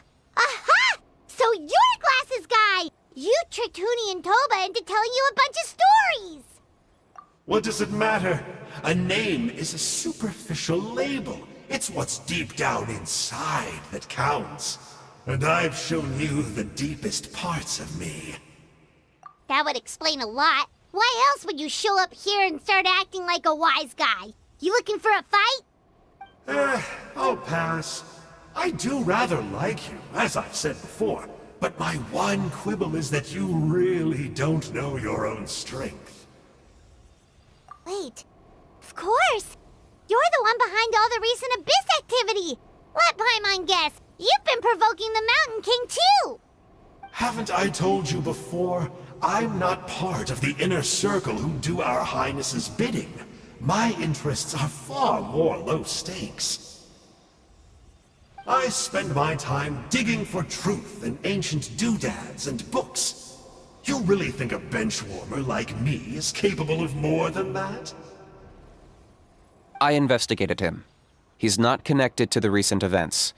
Just happens to be in the area. So I struck a deal with him. He helps me summon a rift. I allow him to do some historical research. But that's all over. And now Kinich wants to hand me over to you. Well, I was hoping this would be an opportune moment to whisk away his body. That would have given me some more time to study the great Kahula How. But now I've run into you, which is just my luck. Or maybe I've incited the wrath of the Turnfire, and this is the price I have to pay. But I don't understand. What did I do wrong? Wait, does that count? Let me think. How? You are the worst of the worst! Colluding with the Abyss Order against Kinich? How could you betray your partner? There is no betrayal. The almighty Dragon Lord Kahula How is a partner to no one. Don't worry, I told him to act as bait. Yes, and you should have picked a bigger fish. The Abyss Order? Ha! What a joke. Not even a match for our lowly servant. I put up with this toad's croaking for days, and it was all for nothing. It looks like your disciplinary measures have been less than effective, Mr. Enjo. What did you expect? Behavioral rehab isn't really our thing. Otherwise, we might as well change our name from the Abyss Order to the Abyss Boarding School. The abysmal disorder would suit you better. Kanish! Dispose of him! He is of no further use to us! Traveler?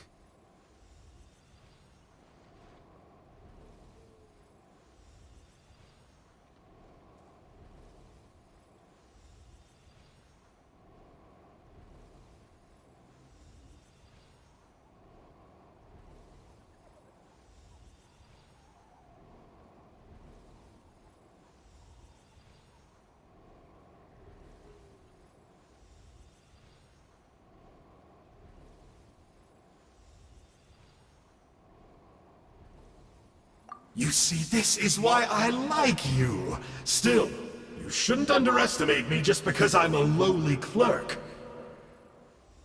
I could never beat you in a straight-up fight, but when it comes to running away, I won't lose to anyone.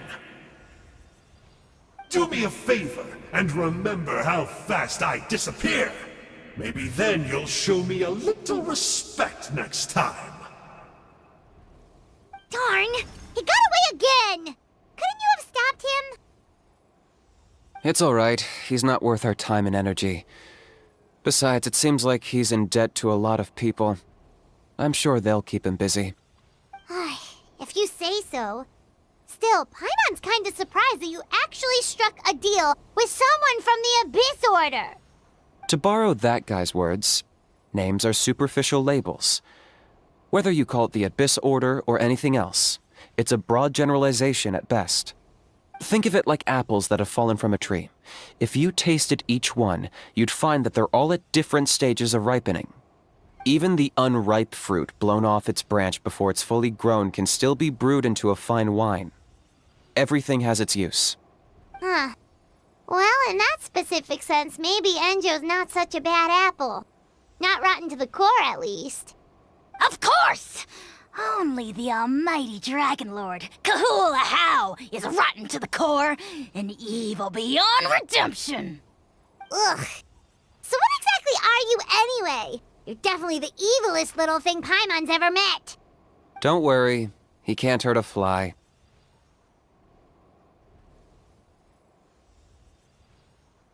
You could say that. Paimon heard that those kinds of contracts might come with a terrible cost attached. Is that true? Such as a How watching me like a ravenous vulture? Vulture? Vulture? We are the Dragon Supreme, sovereign ruler of the Nation of Flame. Let's pick this up another time. It's getting kinda late. You should go back and get some rest. Big day ahead. Tomorrow's Turnfire night. Time to light the sacred flame and burn away the filth for a legendary 500-year-old warrior. Oh yeah. Hearing you lay it out like that is making Paimon a little nervous. For all the work we've put in, it all comes down to tomorrow night. We have to make sure we solve this problem once and for all. Then it can't hurt to say this one more time. Good luck to us both.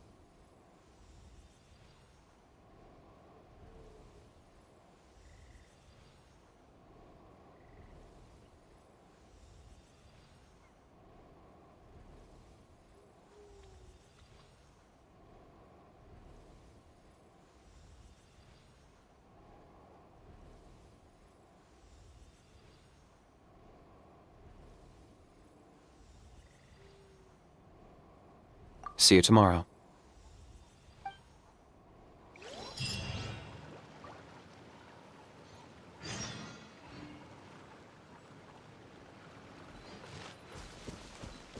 What happened to getting some rest? You're cautious, like me. I get it. But don't worry, like I said, I investigated, and I'm confident he has nothing to do with the Mountain King situation. Before he got tangled up with us, he was looking into the Mare Javari. That's another major part of Natlan's history. Our ancestor, Burkina, once fought a campaign there alongside the 5 other heroes. But it's not such an easy place to get to these days. That's about all I know, though. I have yet to take a job that involves the Mare Javari.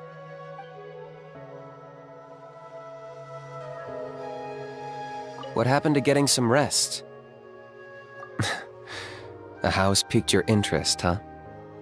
It's true that he's a relic from an earlier Saurian age, but since we're bound to each other by a contract, you can see him as my companion for now. I know he can be awful, but don't worry. As long as I'm still around, he can't do that much damage.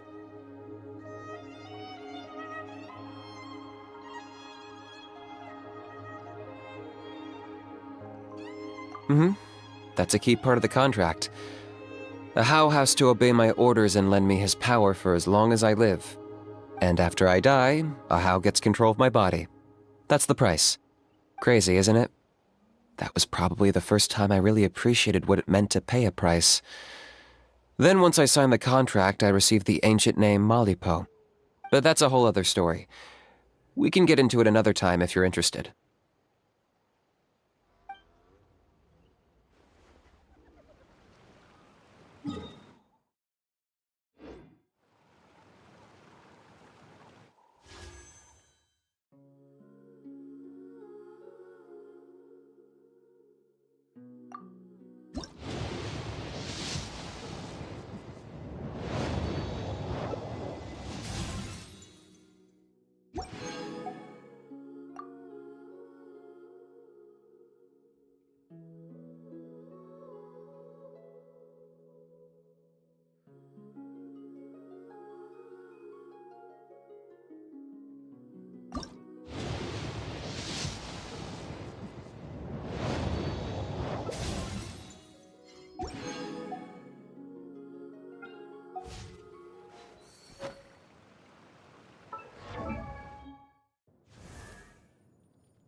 So this is a day in the life of the travel.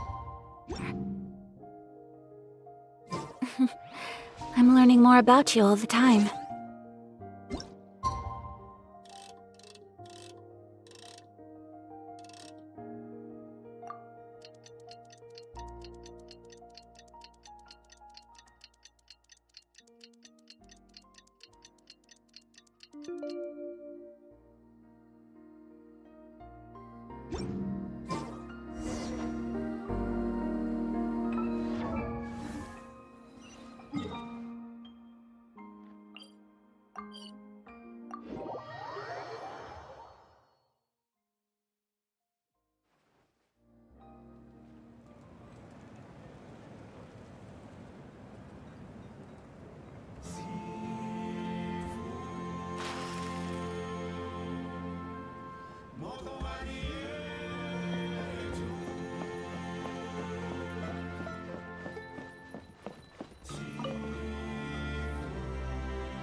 Ah, at long last, you're back.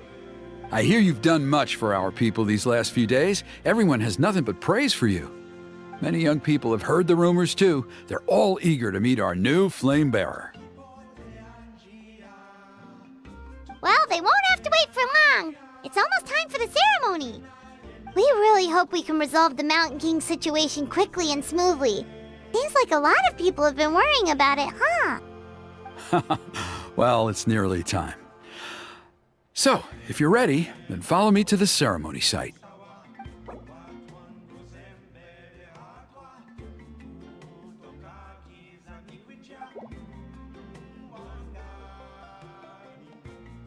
Off we go!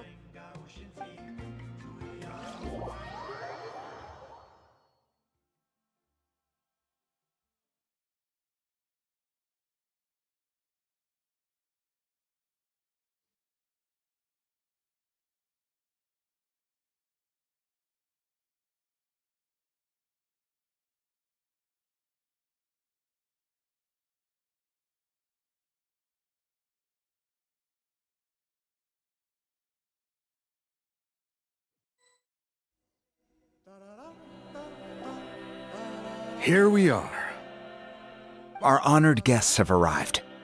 I have heard much about your fine work over the past few days. I hope you'll allow us to thank you properly after tonight's ceremony. Don't worry about it. Getting this huge venue ready must have been a huge task. No need to make extra work for yourselves on our account. Oh, if it means getting the Mountain King issue resolved, no cost is too great to bear. A resolution will come in due course, but every great fire starts as a tiny spark. We must take it one step at a time. No one would disagree with you if that were possible, Chief, but it's been far too long since we've seen a real step forward. Look around you. Can't you see how our numbers have dwindled since the last Turnfire night? The ceremony was arranged on short notice. Many are away from home and could not make it back in time. That may be so, but still. Good evening, Traveler in Paimon. Kanich! Not a moment too soon. Chief Wayna, Elder Trinidad, could you give us a minute? I'd like to give the Traveler a few pointers as the previous Flamebearer. Very well, but make it quick. Let me know when you're done and we will begin the ceremony. Let's step to the side. Has anyone gone over the key steps of the ceremony with you yet? Yeah, Elder Trinidad did, but, Paimon seems to have forgotten them? What a surprise! The flying ant has an ant-sized brain. If you don't want your tongue to be burned off by the sacred flame tonight, I suggest you stay quiet. See those sacred flame pillars? Once you've lit the fire, go light each one up in turn. Once that's done, head down into the cave where the Mountain King slumbers, light the braziers along the way, then bring the flame to the final altar. Then the ceremony is complete. That sounds simple enough. The process isn't complicated, but remember, you mustn't turn back at any point. If you miss a pillar, you can't light the next one, then come back to it. You have to keep moving forward, or it's seen as disrespecting our ancestors. If that happens, you won't receive the blessing of the Turnfire, and you'll have to start over. I made you a diagram that summarizes the steps. Take a look.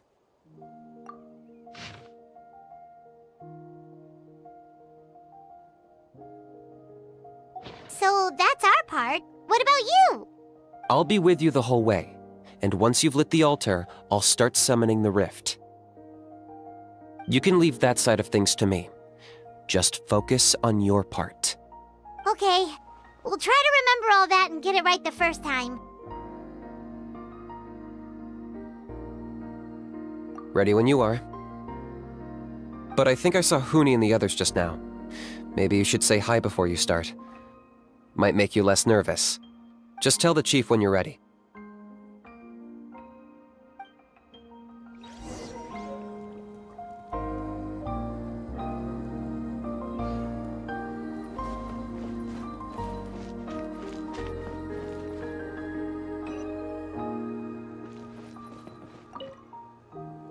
Mr. Traveler, you look so cool today! You're gonna make sure the Mountain King never threatens us again, right? I believe in you. I'll be cheering you on the whole time.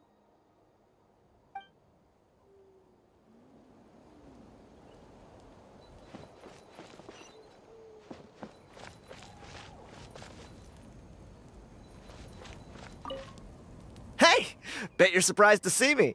Didn't think I'd be coming, did you? I was all packed up and ready to go, but then I thought, I wonder if the ceremony will go any differently with the new flame bearer. So yeah, here I am again. I still owe you for that picture you took, so once you start, I'll be dancing to cheer you on. Don't be nervous, you'll do great.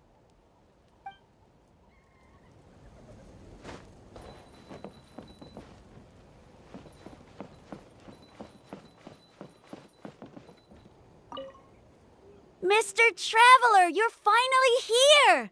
I even dragged my uncle out to watch the ceremony. Although I'd hoped for the Malipo name-bearer to perform this ceremony, that was never anything to do with you, so please don't take it personally. I got thinking last night, and I realized if the lesson of Malipo is to look forwards, then I should accept that my book is gone and start anew.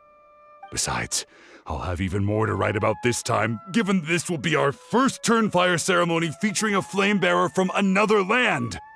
I'll be taking detailed notes. Good luck, Mr. Traveler. You got this.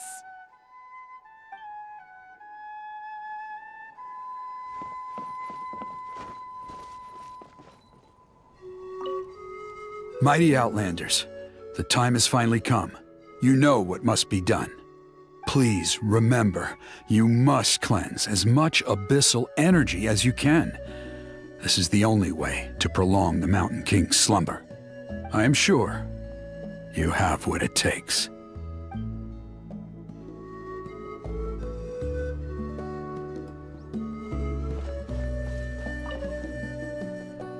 How are you doing? Is all in order?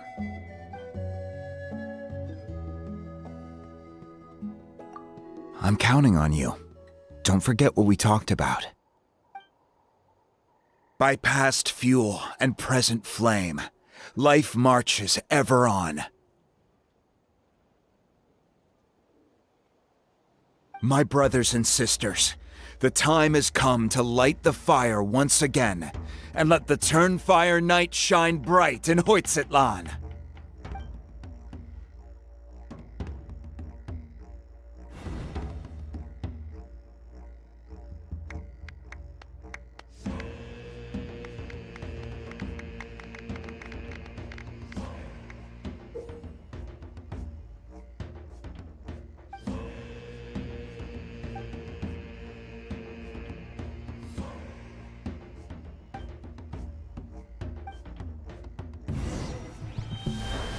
Go get the sacred flame.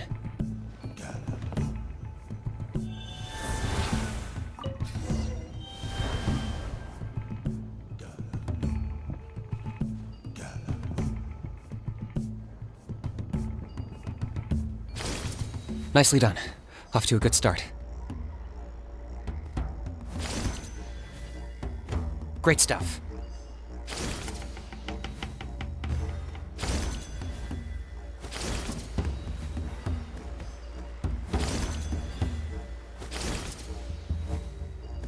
You're over halfway. Keep it up.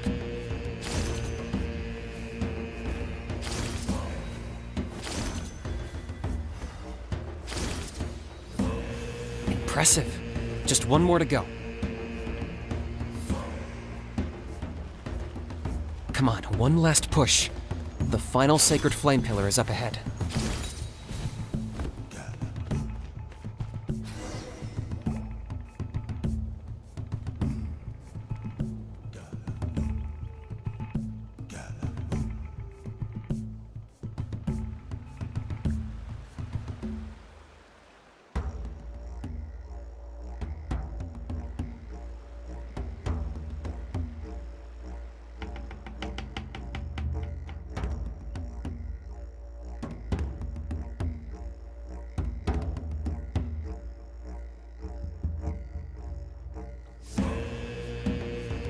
Great! All the pillars are alight. Next, it's down into the canyon and head for the Mountain King's cave.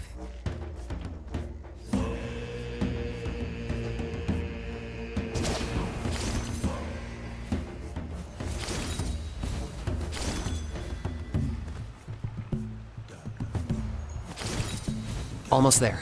The cave is just up ahead.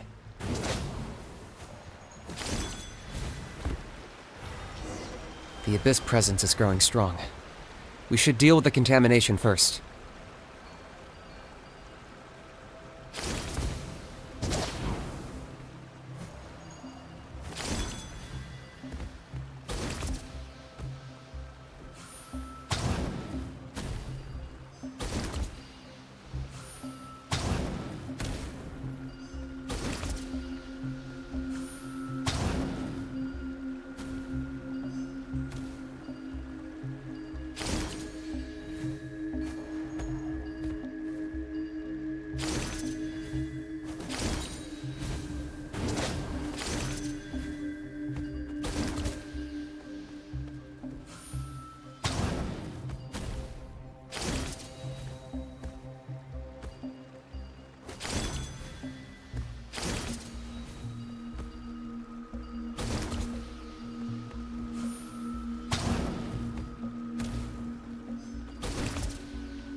There's the altar of the Sacred Flame. Remember, light up the torches around it first.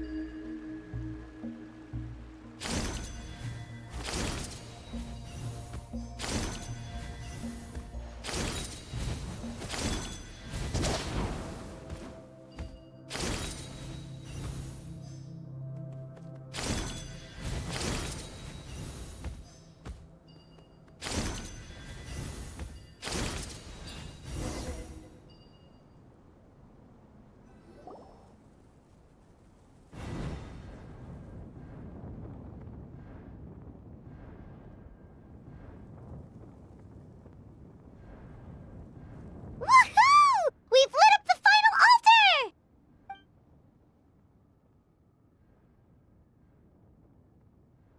That's the Mountain King up ahead, right?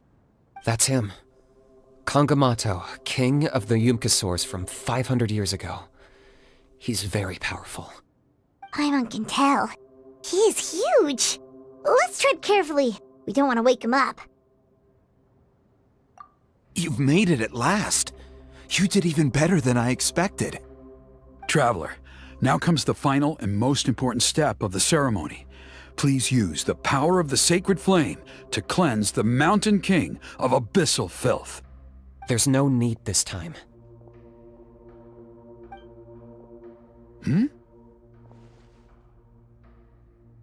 Such strong abyssal power. What is that thing? Kinich, what is the meaning of this?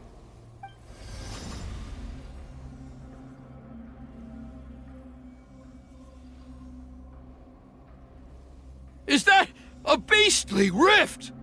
Chief Wyna, Elder Trinidad, this is about to get a little dangerous. You should step back. What do you think you're doing? Solving the Mountain King issue. You mean by having him torn to pieces by rift hounds? No, stop! We can't let that happen! Foolish Locust! Can't you see? We're trying to shove your Locust King into the beastly rift! But... I'm sorry, Chief Wyna and Elder Trinidad. This is the only way. Can you promise me that no harm will come to the Mountain King? I can't guarantee it, but I'm fairly confident. Traveler, this is not what we agreed on! You must cleanse the Mountain King of every last trace of abyssal contamination! Okay, I see what this is. You've been in cahoots this whole time!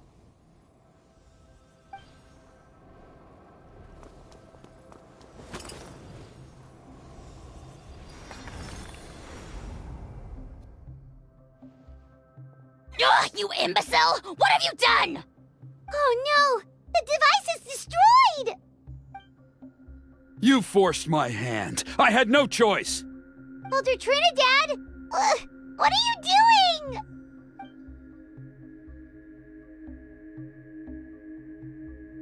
No! The Mountain King is waking up! He will cause even more casualties! Everyone, out! Now!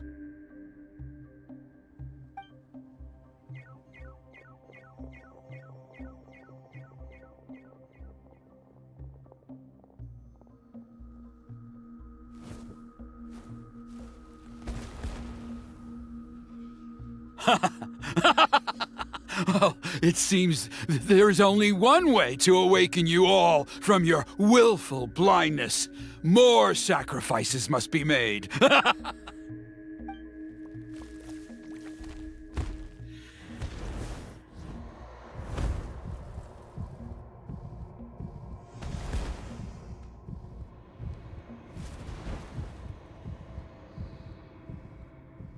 Take me, O Mountain King! Take me as your next sacrifice!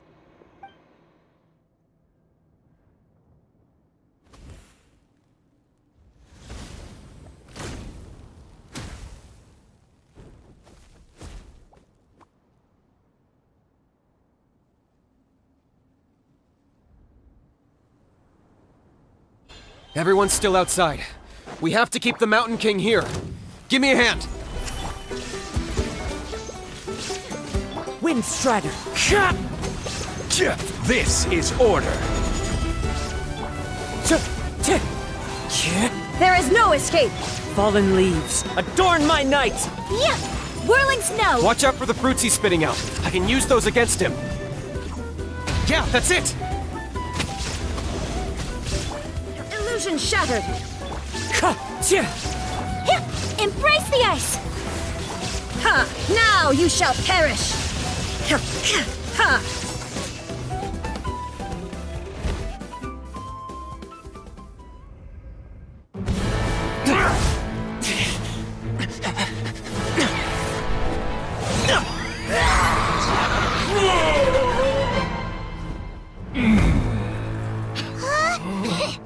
What do we do? We can't open the rift!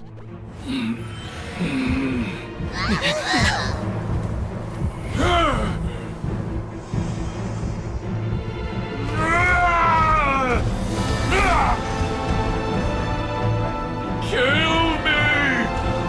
Put an end! Whites at launch! Shame!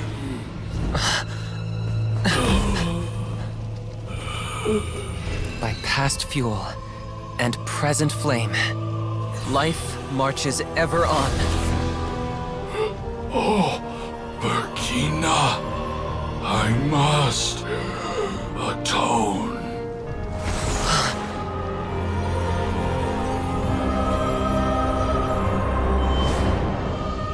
Patience. We will answer to the fire for all our deeds. Even if one day I fall behind, never look back.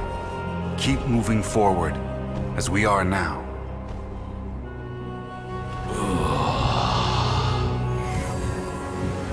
Live with your guilt and shame. This is the price to pay.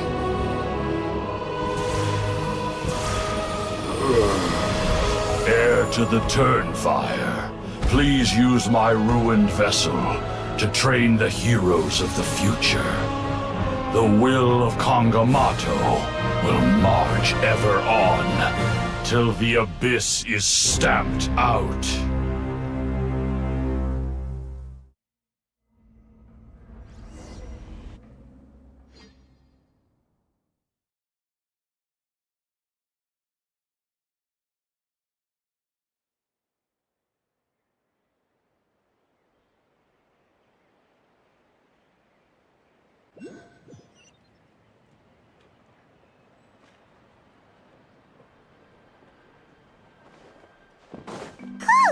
Pretty eventful day yesterday, huh?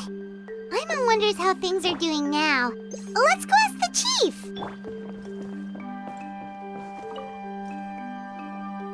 Traveler, you've come at just the right time. I have some good news for you. Trinidad's condition is stabilized. He suffered burns on much of his body, but we believe he'll survive. Guess that's the best news we could hope for. Paimon has to ask, is everyone in your tribe such a risk-taker? First Kinich, then Elder Trinidad? Is this the Scions of the Canopy's adventurous spirit in action? We're simply not afraid to charge ahead into the unknown. He's fine. Don't worry. He's gone to check on the Mountain King. Something most mysterious has happened. After the incident yesterday, a transparent shell has formed around the Mountain King's body. We don't understand the mechanism behind it, but the shell appears to insulate him against the influence of abyssal power. It is somewhat akin to a scab, in that it stops the abyssal energy within him from bleeding out, while also preventing further abyssal energy from seeping in and infecting him. We've never seen anything like it. The tribe's most senior elders believe it was caused when he was burned by the sacred flame, similar to the way burned wood becomes charcoal. I think their theory makes sense. After all, we've never thrown the Mountain King directly into the sacred flame before. Wow. So it's made a barrier against abyssal energy? That's a good thing, right? It's practically a miracle from what we've seen of it so far. It means that the Mountain King's level of abyssal energy is now stable. No longer will we need to perform an annual cleansing ceremony. Wow, that's amazing! I know what you're thinking. The young people in the tribe are already speculating that yesterday's ceremony was a Turnfire night like none other in our history. Because you and Kinich, you summoned the very flame that appears in our ancient legends. A great transparent ball of fire. And that fire is what saved the Mountain King. Whoa! So that was the real Turnfire? I may be the chief of this tribe, but I've only ever known the Turnfire as a concept in our legends. I cannot answer that question. If anyone can answer it, I suspect it would be the bearer of the Malipo name. He is in the Mountain King's cave as we speak. Ah, so Kinich then. Why don't we go see how he's doing?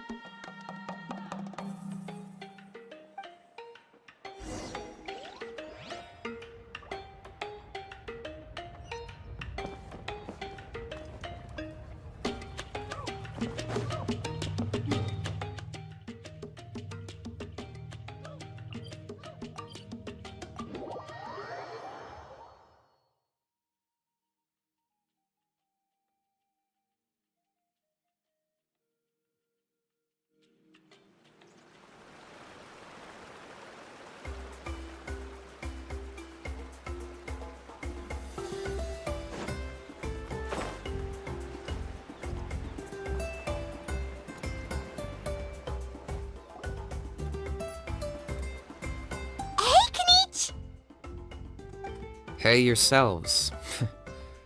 You two doing okay after yesterday?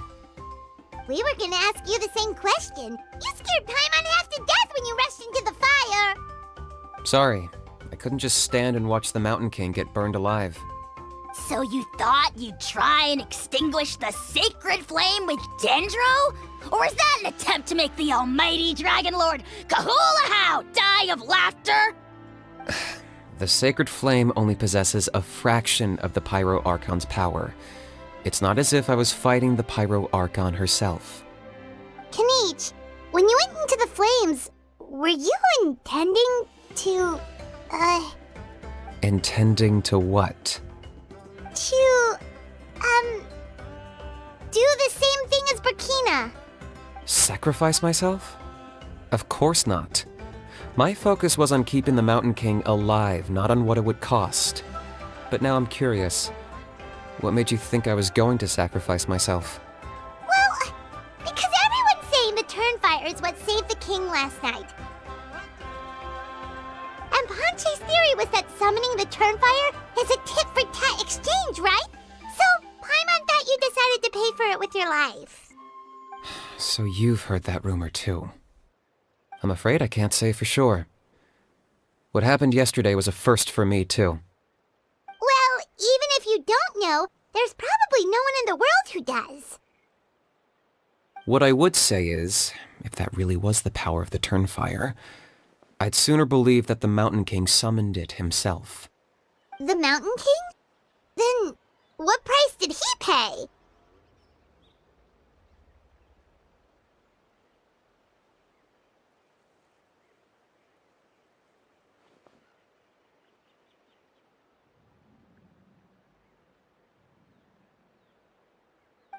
The core meaning of price is not atonement or compensation, but what you're willing to give up in order to obtain what you want. It's easy to die for your sins.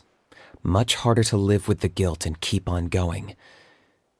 In the end, the Mountain King chose the latter option.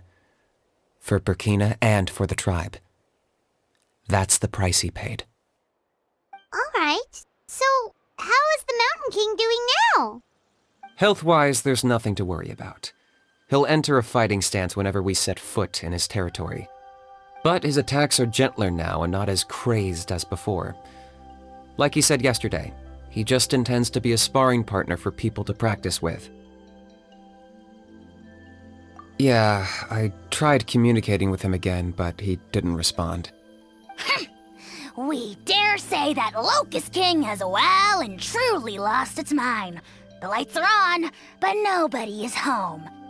Its body remains fighting fit thanks to the perverse power of the Abyss, but time has been less kind to its soul. It was ground to a pulp long ago. But we saw him come back to his senses yesterday. That was merely one last burst of brain activity before it croaked. As you humans would say, it went out with a bang. Oh, come on! Stop being such a doomer. Paimon bets the Mountain King has finally let go of the tragedies of the past now, and is focusing on moving forward. That's why he doesn't have time to chat with us. He's too busy thinking about the future. Well, at least it means my fellow tribespeople can move forward now, too. Thank you for your help, Traveler. I owe you one. Yeah, that's right. You caught Enjo for us, remember? But he ended up being completely useless. It's not a fair trade if you lost out. That's on him. It's not your fault he's useless. Besides, we're friends now. You don't owe us anything. Friends? But your friendship is an even more valuable gift. I can't in good conscience accept it for free. So promise me, if you need anything in the future, you'll come to me. For you, I'll do anything.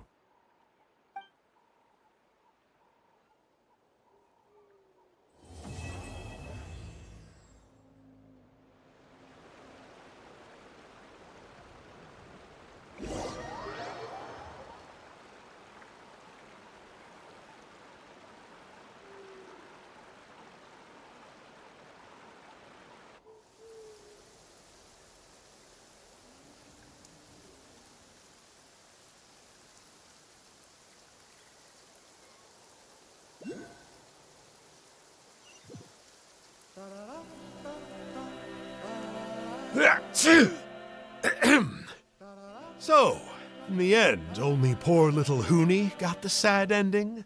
Yeah, everyone's happy except me. First Nana, then my dad. Why does everyone in my family have to suffer? Huni, it'll be okay. Your dad will get better soon. Toba, you're my friend, so I shouldn't say this to your face. But it was all the Mountain King's fault. Huh? Now hold your horses, kiddo. If you promise not to fight, Uncle Sanka will tell you a story. Okay, before you roll your eyes out of your skull, I promise you can trust me. I almost got my eyebrows burned off by the turnfire after last time. That's why I came back, to make it up to you. All right, I'll just get to the point. Do you know what Uncle Sanka loves the most about your people? What? Your extreme sports. Huh? On my first day here, I got hit by someone falling out of the sky. I believe you call it bungee jumping? It's a dangerous sport, to be sure, but the courage it took to make the jump impressed the heck out of me.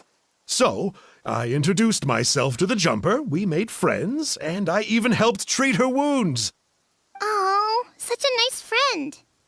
Of course. Anyway, the good times didn't last, because I got captured by a powerful foe, so we had to part ways for a while. In the hands of the enemy, I was scorned, scolded, and nearly given away as a gift. Oh, it was so humiliating. A horrible experience to look back on. Why does Uncle Sanka always have to suffer, I thought.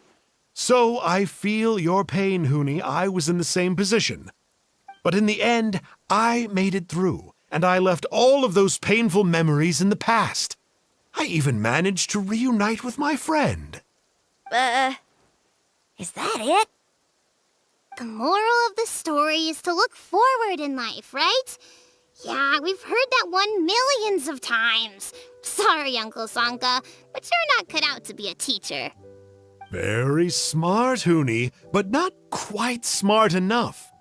What I'm trying to tell you is that after I reunited with my friend, I found her injuries were all healed, but she really missed her family. So, I thought you might like to see her too. She's right behind you. Turn around and see. Another trick about not turning back? I'm not falling for that one again.